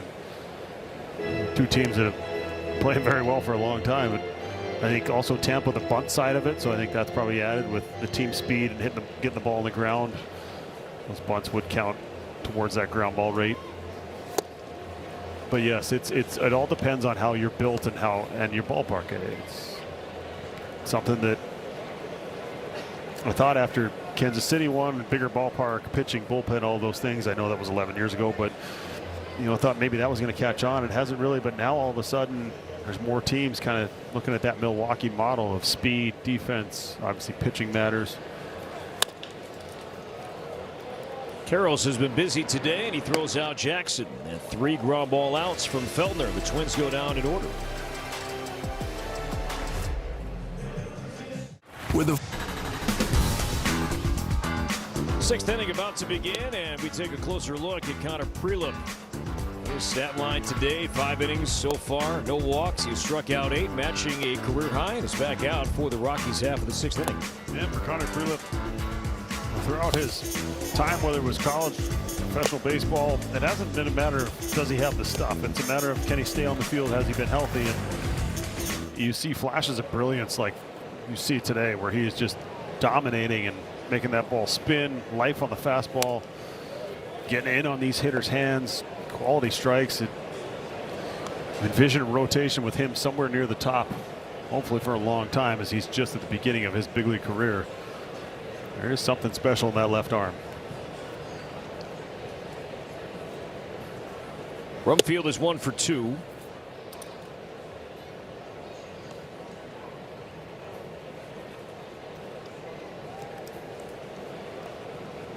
The Twins had gone a long time without a homegrown left-handed true starter as a part of this team. And when Connor joined the Twins earlier in the year, you dive back into the history books and you're like, okay, what are we talking about here? And the name we came up with was Lewis Thorpe, a homegrown Twin.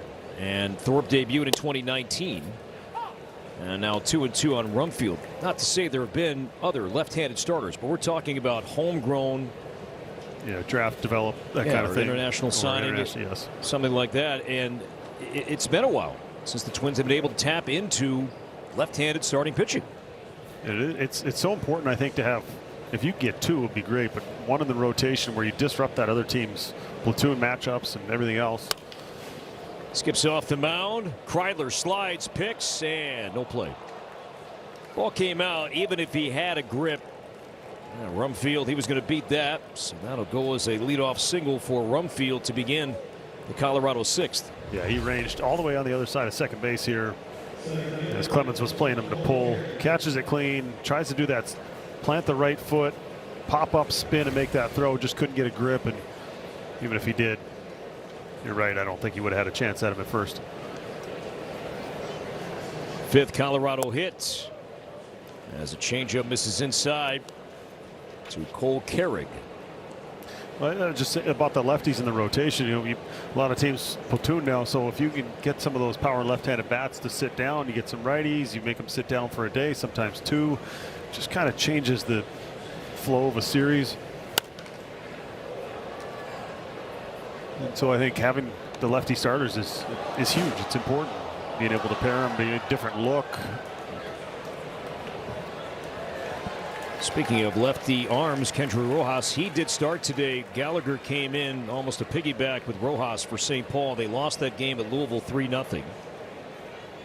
Rojas 3 scoreless innings today. Here's a bunt, first base line. It's played by Lewis, and he will tag Carrig, and he was out of the baseline anyway. So Rumfield down to second, and the batter will be Kyle Karros. You don't need to be a sloth, just don't be a cheetah. Slow down and enjoy the ride. Hey, we can live with it. And Rojas starting today for the Saints. 3 innings, no runs. He struck out 3, no walks, which is a good sign. And Gallagher came in after him. Tying run at second for Karros, and a check swing. It's a strike. A little uncommon sack bunt on that last play. Looked like maybe he was thinking about bunting for a hit, but Royce had thoughts of throwing that ball to second. Played it well. Take the out.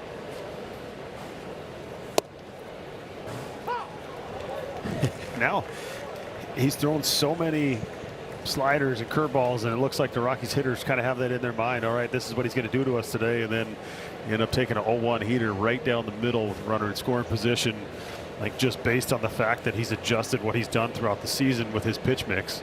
He's pitched Karros in too at various points today. Comes inside again. Even the prior pitch, the one he took for strike 2, he brought his hands in. Yeah, almost anticipating being crowded.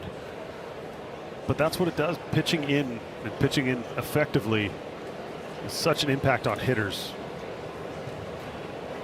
Rumfield at second, and the 1-2 pitch. He struck him out swinging on a breaking ball. And Connor Prelip now a new career high 9 strikeouts here this afternoon. But to me, that all goes back to pounding him in, opening up that part of the plate. Watch that hip fly. You see his front hip is gone. He's thinking something's coming to the inside part of the plate, and then you drop that backdoor breaking ball in there, and he is so far out front he didn't have a chance to get to it. So 2 down for Johnston. He's 1 for 2 today. Top of the zone strike called. Both teams have 2 ABS challenges remaining.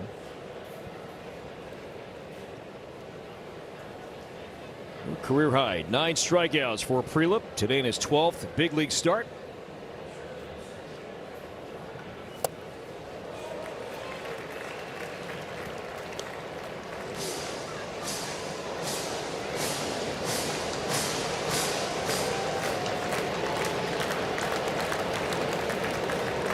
Our Delta drone camera. Twins by 1. Rockies have the tying run at second. The 1-2 right side past a lunging Lewis, and this will tie the game. Rumfield is in. Keyshaw's throw is cut, and Colorado pulls even 2-2 on a Troy Johnston 2-out run scoring single. So the old sack bunt ends up coming into play, advancing that runner, get him to scoring position, then give yourself 2 cracks at trying to score that run. Hard hit ball. A slider that just kind of stayed in the middle of the plate. You see where Jackson too, he wanted that ball, the mitt was down. Yeah, 0-2 pitch. So the Rockies pull even here in the 6th. Now Braxton Fulford.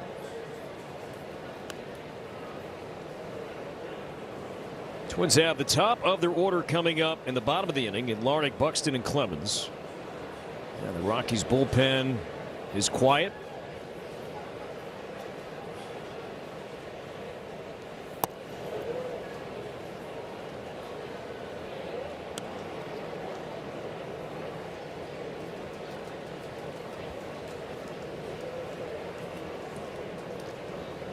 Prelip has gone 6 innings 4 times this season.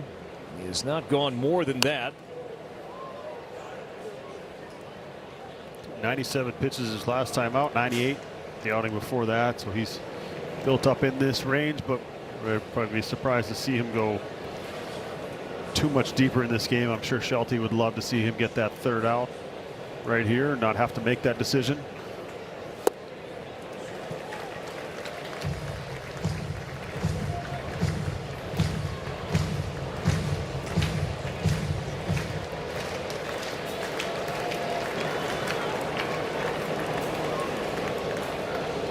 The 2-2. He struck him out looking, and a 10 strikeout day for rookie Connor Prelip.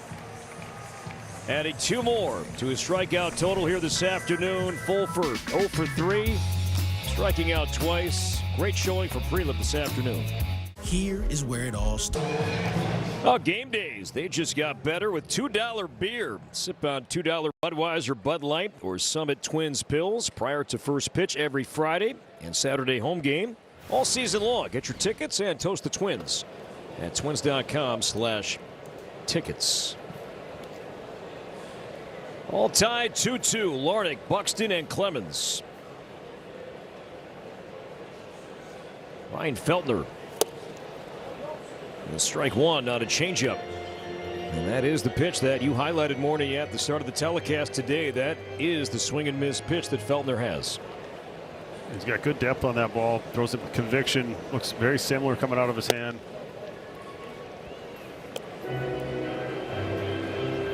Hasn't used it a ton, but he's used it effectively and right around season average against left-handed hitters.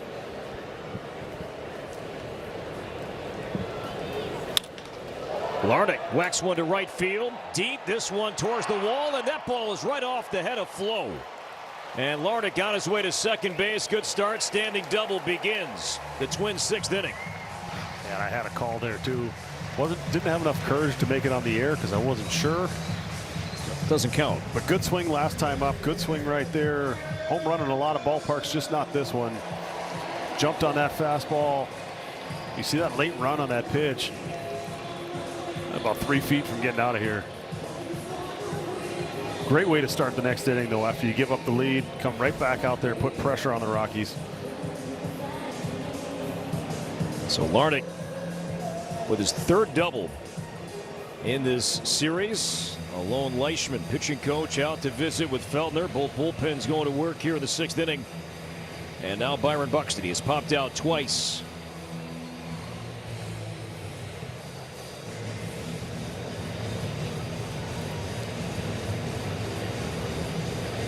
Pitch count's in pretty good shape. This is going over, making sure we have our plan, base open. You got Clemens on deck, who already has a home run in this game. How are they going to attack Buxton here? What do you want to throw first pitch? Minnesota native Halverson on the left, Senzatella on the right.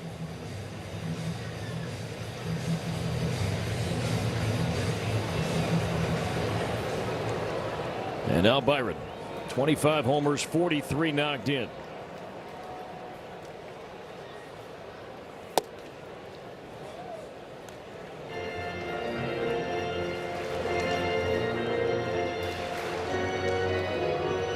Buxton, Goodman, Alvarez, 25, all chasing Kyle Schwarber.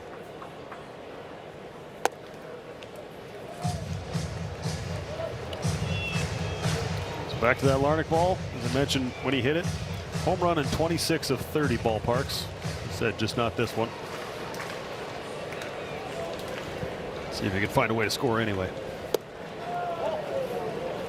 And a challenge here from Fulford. This will be close. Called the ball.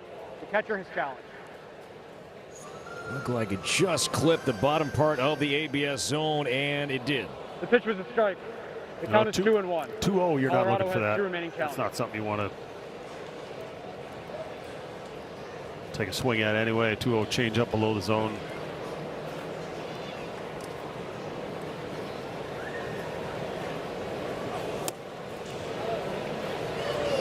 Now 3-1. That's on Feltner. Not sure if that was a stretch or if that was a I want to challenge, but I'm not going to. Oh, maybe something breaking down in a way out of the zone possibly here. Surprised to see something in zone.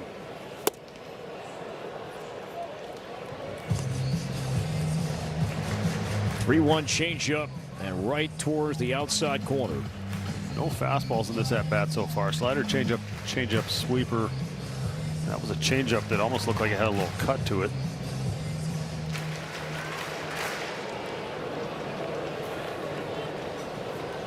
Three balls, 2 strikes on Byron. Nobody out, bottom 6, and now time. It's a tough at bat with Buck, knowing there's a base open, wanting to drive that run in. You've seen a whole bunch of different off-speed pitches in this at bat. Does he come off the fastball? Larnach stumbles.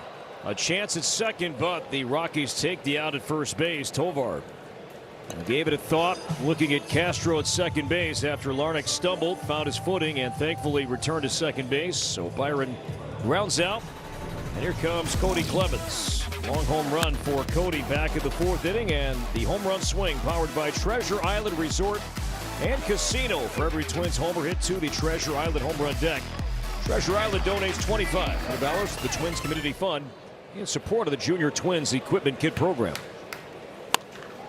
Stay fair. Look out, Truly. And you bet that one ricocheting off the Truly on deck bar and grill. Way down the right field line. I think he's seeing Feltner all right. It's a great view of the game and nearly a Cody Clemens souvenir. To right center field. Carrig with the play near the warning track. Catch is made. Larnach will tag on his way to third base, and the throw is slightly offline, but Carrig showcasing a strong arm. He got behind that ball.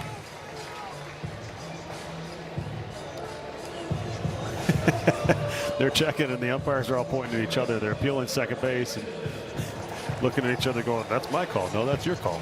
You can't challenge it, but you have to appeal it first.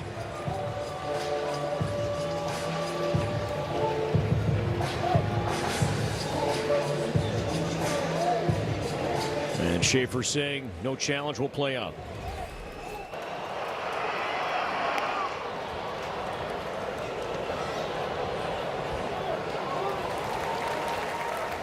So it's up to Royce with 2 outs. And the go-ahead run 90 feet away in Larnach. Royce 1 for 2 today. As a breaking ball misses low ball 1. The previous pitch was called a ball. The catcher has challenged. And Fulford challenging this one. And this one had the plate but was down. The pitch was a ball. The count is 1-0. Colorado has 1 remaining challenge. And the Rockies have 1 challenge left.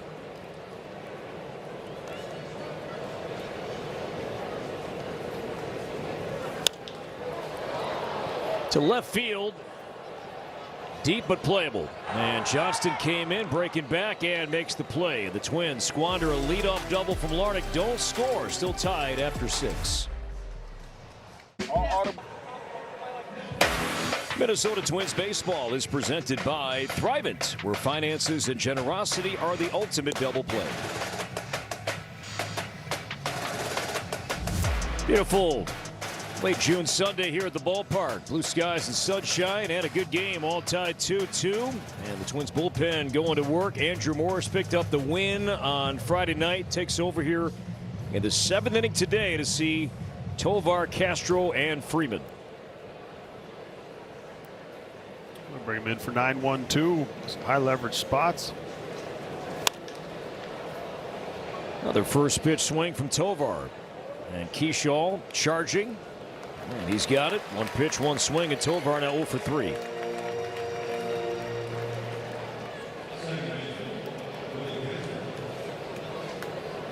And Morris came in the 10th inning on Friday night. 8-8 game.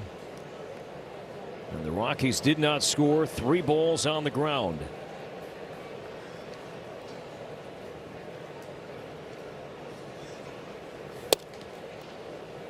Over the top delivery that he features, missing upstairs in 98.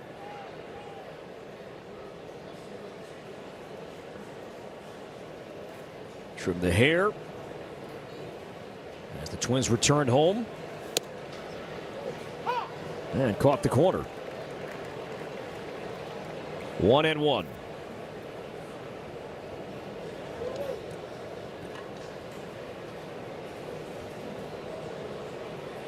Willie hitting left-handed for the first time today. He is 1 for 3 with a single and a run. Prelub then struck him out twice, innings 3 and 5. Willie doesn't change his bat at all in terms of size, weight, whether he's hitting righty or lefty.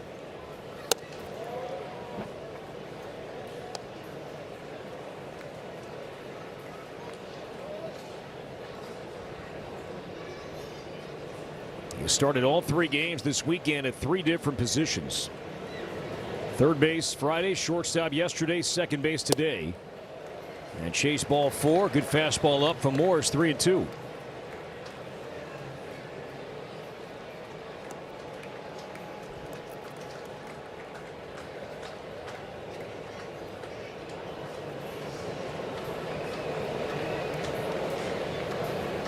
Full count to Willie Castro.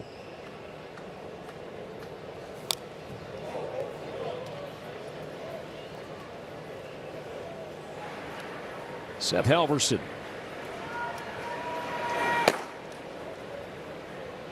Warming up, Minnesota native. Pitched here on Friday night.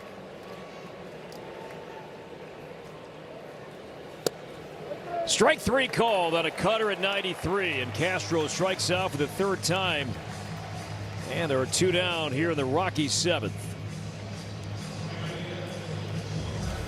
his stuff is nasty. How he's adapted to the bullpen and how the velocity has just continued to tick up without losing command. And got Jackson's thumb right there. That couldn't have felt good. So 2 down for Freeman. 0 for 2 with a hit by pitch. There's 99 for Morris. We've seen Andrew hit triple digits. A strikeout here against Bobby Witt Jr. earlier in the year. A lengthy at bat. And reached 100 with that fastball strikeout to Witt.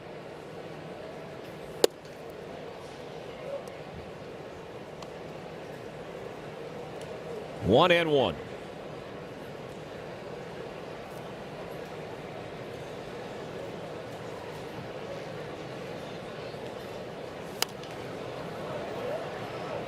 What's been a trying year for the Twins bullpen overall. Now, this young man has been a bright spot.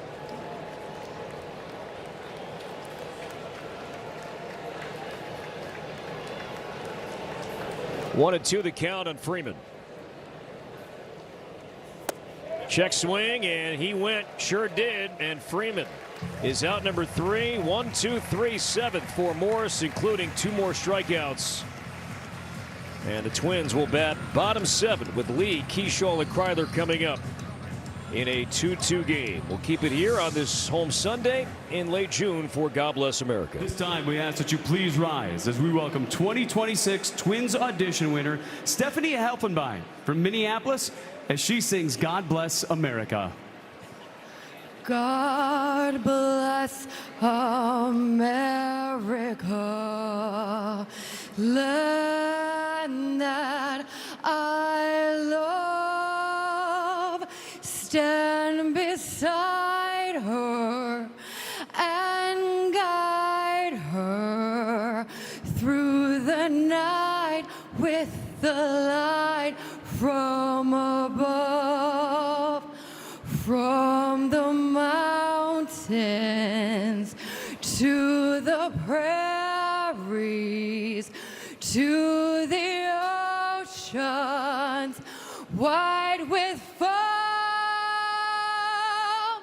God bless America,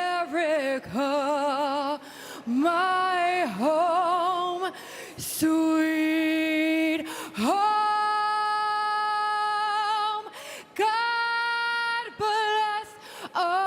America, my home, sweet home.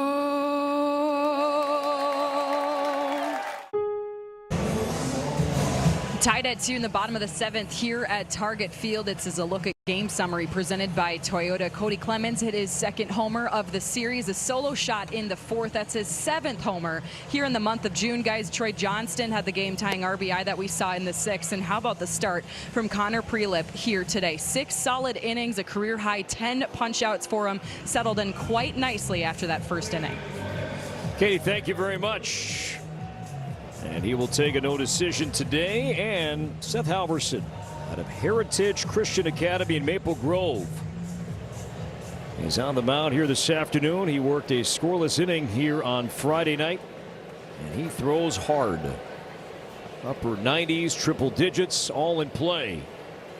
As Brooks Lee takes inside at 98, ball 1. Lee, Keyshaw, and Kryler. Brooks 2 for 2 today.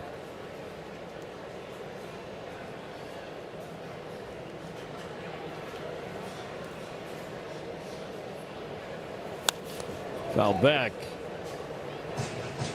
I was reminded after the game on Friday that Halverson, he has ties to Target Field, not just now as a pro, but even going back to high school. Back in late June of 2018, Halverson was part of a state championship that was performed right here at Target Field. As the #1 seed, Heritage Christian Academy beat the #2 seed, Sleepy Eye, in the Class A baseball championship, played right here at Target Field. Halverson, by the way, hit 2 home runs in that game, and also was the game's winning pitcher, striking out 16. So a couple of home runs, you strike out 16 in a state title. victory over Sleepy Eye. So I imagine when he walks to this mound or comes in this ballpark, there's a lot of good memories, good feelings to come back.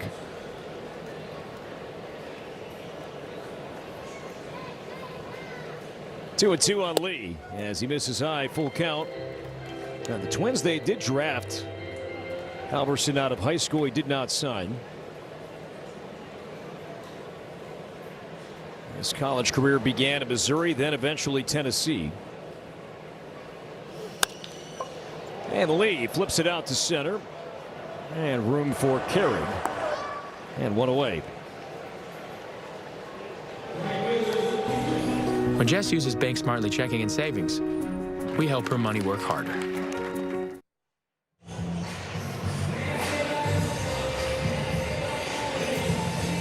So one down for Keyshaw. He's 0 for 2 today.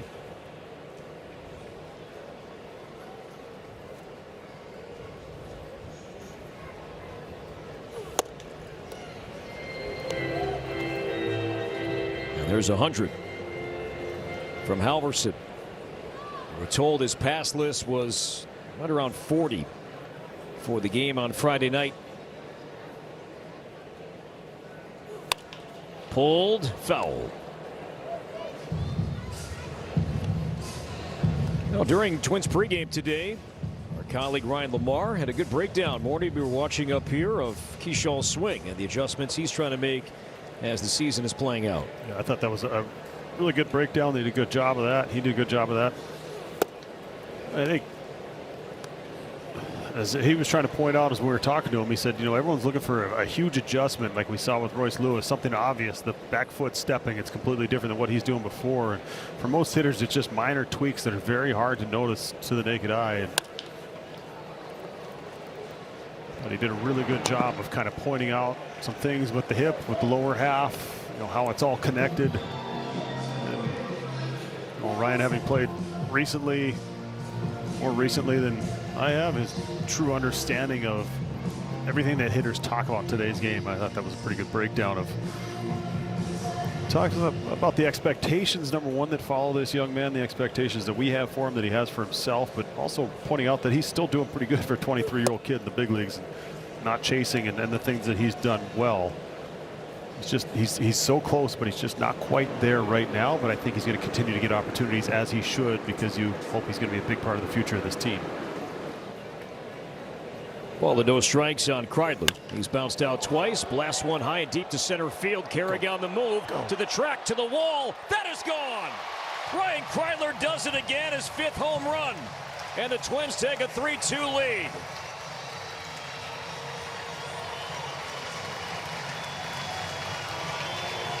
.105 off the bat, almost knocked down the batter's eye. You saw the emotion as he was getting close to second base. What a swing.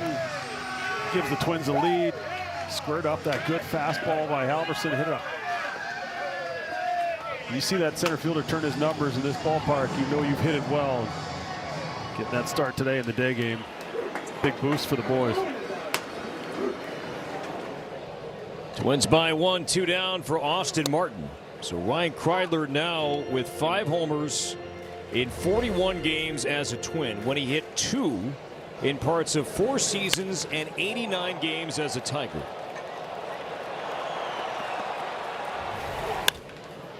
Up the middle, and a base hit for Martin. Let's see if the running game is in play right now, looking to build on a 1-run lead late. Yeah, looking for those add-on runs, and Martin's got speed at first. He gives him that high leg kick that we just saw right there. I'm not sure they're going to get a chance.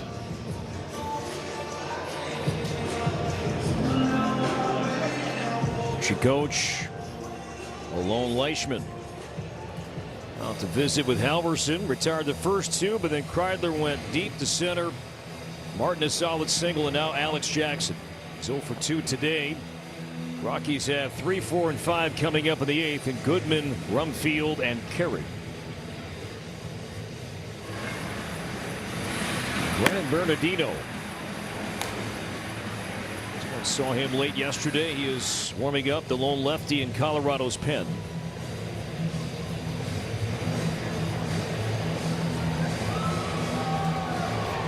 Keep talking about Kreidler and the jump in bat speed and the just overall health that he is enjoying right now. It's made a big difference.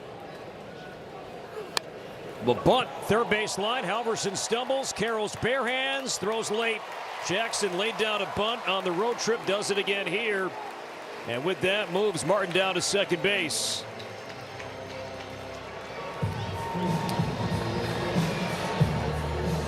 That's just trying to find a way to get yourself on base, trying to do something to help your team out and turn the lineup over and get Larnach up there with that good swing his last time up. Now do they leave him in to face the righty? As Schaefer's telling him, go stall. Fulford, go out there, take a mound visit, slow him down, give our lefty in the pen some more time to warm up. Now it'll be interesting to see if they do bring in the lefty, leave Larnach out there, or, as this will be the end of Halverson's game. Here comes Warren Schaefer. So the Maple Grove native had a good showing on Friday, charged with 1 run for now, but 2 on, 2 out. Twins baseball is powered by MLB. Ryan Kreidler's home run off Seth Halverson. Twins on top. 3-2 still batting back-to-back singles from Martin and Jackson. And a pitching change as the lone lefty in the Rockies bullpen comes in. Brennan Bernardino takes over for the Rockies, and Larnach's spot due up. He will not bat. He'll come out, and in comes switch hitting DH Josh Bell, who has been outstanding with 2 outs and runners in scoring position. He has Larnach's spot here, looking to add to this 1-run lead. Yeah, it's going to be that sinker most of the time coming out of that lefty's hand. We saw it last night, that lower arm slot. Pretty good movement on his pitches. Well, he's been swinging early this season. Challenge. Strike, and Bell will not challenge. That backdoor breaking ball missed by plenty. That's hard to come off the rack and be locked in right away and have the instincts to challenge on that first pitch.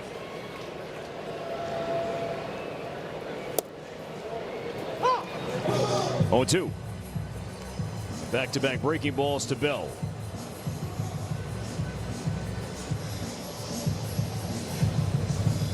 Derek Shelton going to his bullpen and now his bench. Martin at second, Jackson at first. Twins by 1.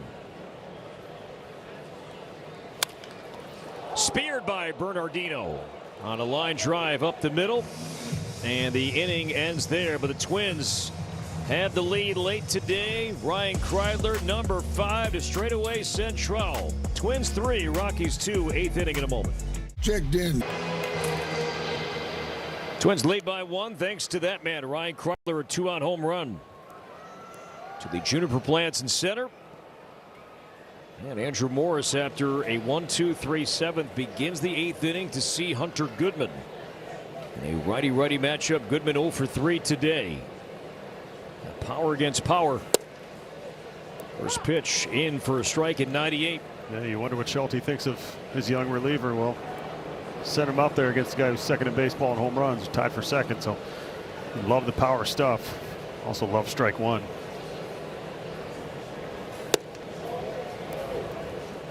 Twins change things up defensively in the outfield right now with Larnach coming out. Austin Martin goes from center to left, and Kyler Fedko is now playing center. Popped up right side, playable for Lewis. 1 down. Hopefully that's the last we see of Hunter Goodman this weekend at Target Field. From Twins territory to the world, Delta, official airline of the Minnesota Twins. Lefty TJ Rumfield due up, and Schulte is out. He'll make a move. Andrew Morris, job well done. 4 up, 4 down. Bonda against Rumfield when we come back. And a blue moon. Wow, that is a delicious looking orange slice. Andrew Morris, flawless relief work again today. 4 up, 4 down. Struck out 2. And now with TJ Rumfield coming up, rookie left-handed hitting first baseman. Twins bring in hard-throwing lefty Anthony Bonda. gave up a home run to Hunter Goodman that put the Rockies on top in the 9th inning on Friday night. First time that Bonda gave up a home run since May 2nd. As he blows it by Rumfield. Yeah, he had been absolutely lights out for a good stretch there. Just a little hiccup in his season. Just one mistake pitch with 2 strikes. But hard to ignore how good of a run he's been on for a long while now. Become one of those trusted arms down there for Shelty in that bullpen.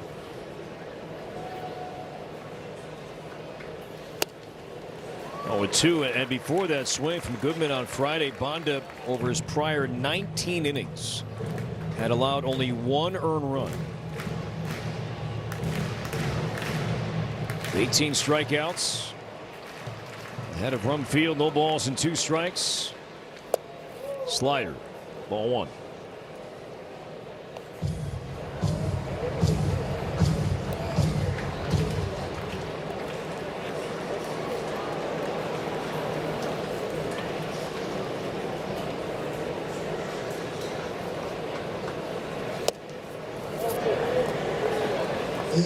Yeah, if you look at the overall numbers, it was that tough stretch at the beginning that he's been fighting so hard to get his season numbers back in order. If you look at him overall, not as good as, doesn't reflect as how well he's been pitching for the last month and a half.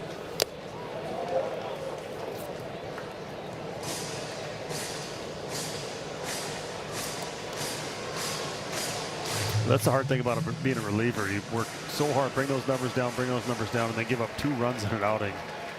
And the numbers, your ERA jumps almost a run. So it's so tough for those guys mentally down there. Great pitch. 97, locking up Rumfield. 2 down. That slider we've talked about, it's got so much movement to it. It is nasty, and then being able to just dot 97 on that outside corner.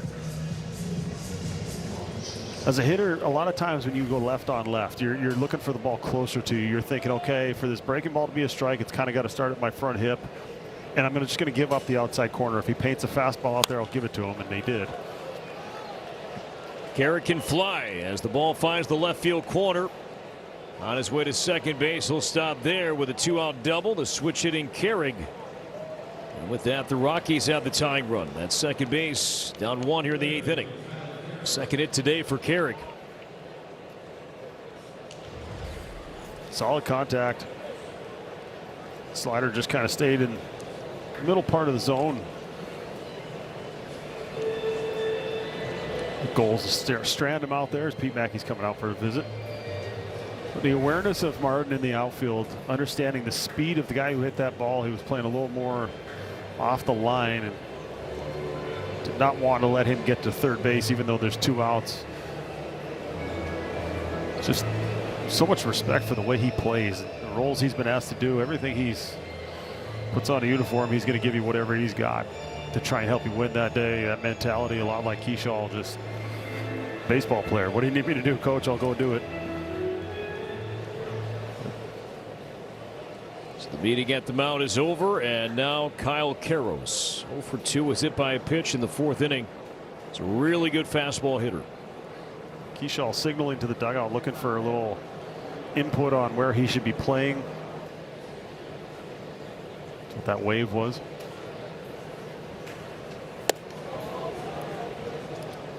Good. Well, do they go after him or not? Do they base open? But unfortunately, that would be the go-ahead run putting on base, lefty on deck, and do they pinch hit? So I think you're attacking right here on quality pitches.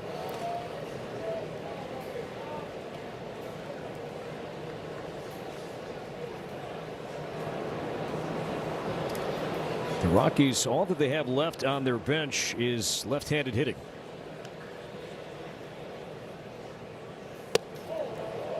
So you wonder 3-0 on Karros. You wonder if that meeting was partly going over that, hey, it's either this lefty or another one, as they are going to intentionally walk him here.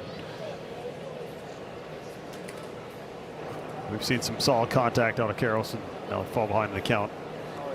The Rockies bench, and Johnston will bat for himself, is all left-handed. Julian, Moniak, But Sullivan, the catcher, and left-handed hitting outfielder Jake McCarthy.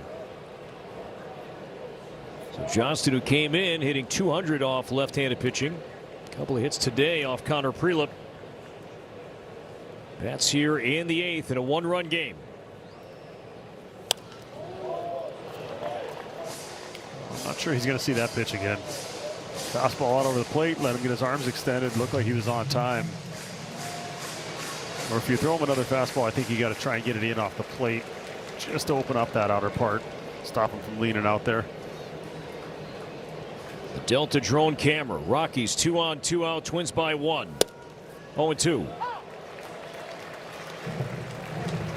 I think maybe Johnson had the same thought that I did of, I'm on his fastball, there's no way he throws it to me again, or at least there's no way he throws it in the zone. Middle up. Now see if they can expand.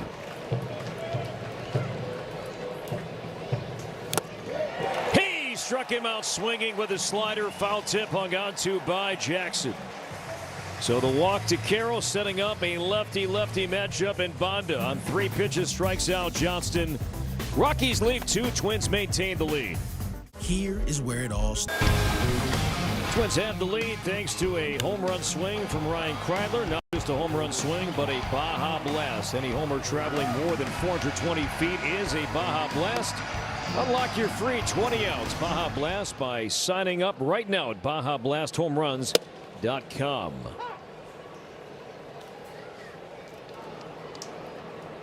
Byron Buxton leads off the 8th inning. Wouldn't mind a Baja Blast here. With Juan Mejia on the mound. Mejia had a scoreless 7th inning here on Friday night. High ERA, high walk number, also a decent amount of strikeouts.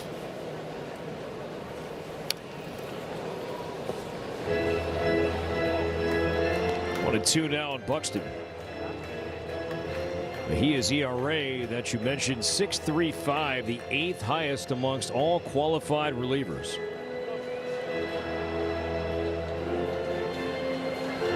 It's the amount of base runners that have gotten him in trouble, almost 2 per inning. So Gomez warming up for the 9th. And a breaking ball locks up Buxton on a sweeper. Something that Byron is not doing too much of this season. The strikeout rate is the lowest it's been since 2021. Strikes out for the first time today, 1 down. yeah, just that was sharp, that was late. He had something else on his mind, maybe a sinker in off the plate. So a lot of times hitters will, you talk about pushing them out over or getting them closer to you. There, that looked like we were trying to push him out over to not swing at that sinker in off the plate that's going to kind of start in that spot and end up on your knuckles.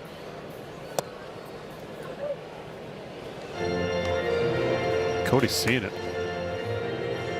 Not even a flinch at that sweeper down and in there. He's just finding himself in favorable counts day in and day out here. And a high strike.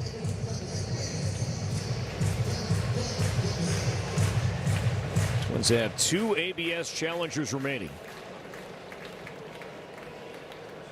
Lewis on deck.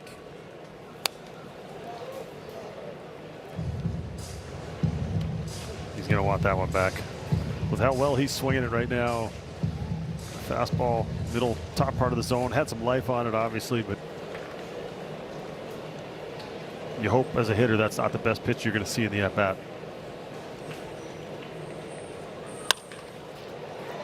Second hop.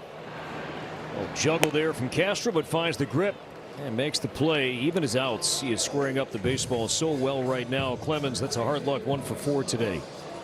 Yeah, 103 right there. Just barrel after barrel.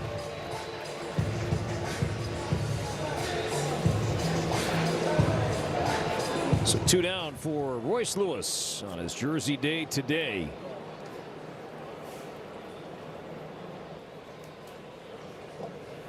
And normally the starters, they have the choice about what jersey they would like to wear on a given day. But I would imagine that with the Royce Lewis home white jersey giveaway today, that This was pre-planned. Yeah, they want to match what the fans are wearing, and love to see them all get on their feet right here. Nope. And that's, I think, what Buck, that breaking ball he took, that's the sinker. That's the pitch he was trying to avoid, kind of chasing in off the plate. Just trying to push him out over. He's got some movement. The stuff is there. It's just being able to repeat it and continuing to throw it in the zone. Rockies have 8, 9, and 1 due up in the 9th. Fulford, Tovar, Castro. We'll likely see maybe the bench come into play for Warren Schaefer in the 9th inning.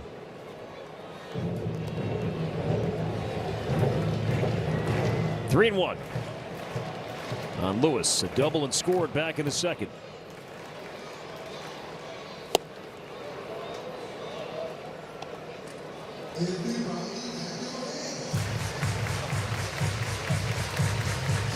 Lee on deck if Lewis can prolong the inning.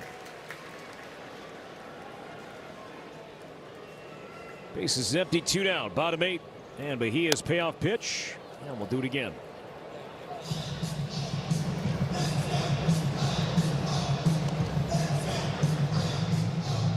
Twins seeking win number 40 of the season today. 40 if they win, 40 wins, 45 losses.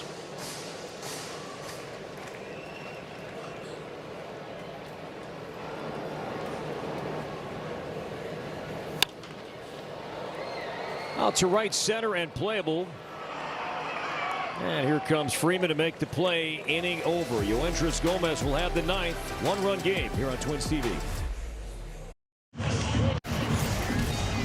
Twins looking to close out this 6-game homestand with a win. Here's your upcoming schedule presented by Progressive. Now after today, the Twins will hit the road for 6, beginning with a visit to Houston to take on the Astros for 3. All-night games through Monday through Wednesday there, and then they'll spend the 4th of July taking on the Yankees before returning home for 6. So exciting things ahead in that upcoming schedule, Corey.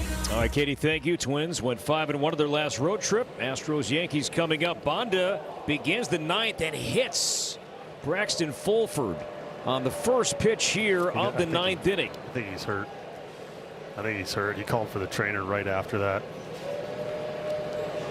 That's not good. So Derek Shelton heading to the mound with athletic trainer Jason Kirkman.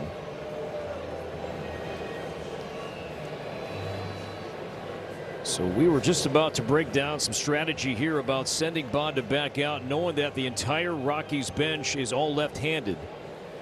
And Bonda will leave this game. Not good. So a key late inning bullpen power arm is coming out, and Gomez, he was warming up, but he will come in now with the tying run out in the 9th inning for the Rockies and nobody out. 3-2 Twins.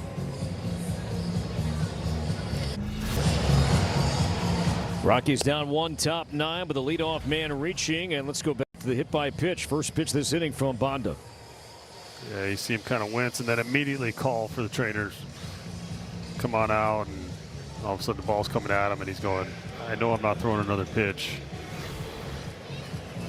You hope it's something minor. He's been on such a good run, such a big part of that bullpen. Now it's going to be up to Gomez, and now do they bunt here? Do they try and take off? McCarthy's got great speed. And he's also a very good bunter. Fulford running for himself. Line to left center field in the alley. Austin Martin overslides and makes the play. Back to first base. Fulford, he is in sliding. Perfect first step route, and Martin to the grass in left center for out number 1. You don't have to only beat the pitcher, you got to beat the scouting report. They had him played absolutely perfectly in that gap. Off the bat, I thought for sure this was going to be extra bases. Austin Martin ranging to his left and making a nice play. Watch where he's at. Over and just. That ball tails back towards him off that left-handed hitter's bat with that spin.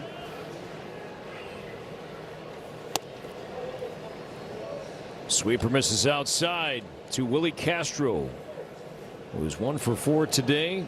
A single and a run in the first. He has struck out his last 3 plate appearances.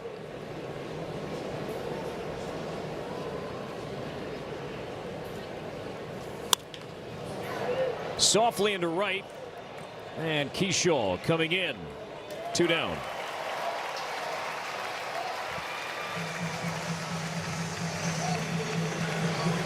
Freeman's spot due up. He will not bat. Instead, it'll be Mickey Moniak.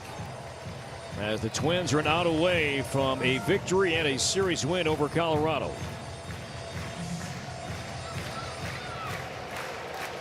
Moniak was the first overall pick in the 2016 draft by Philadelphia. He's had a good season when healthy.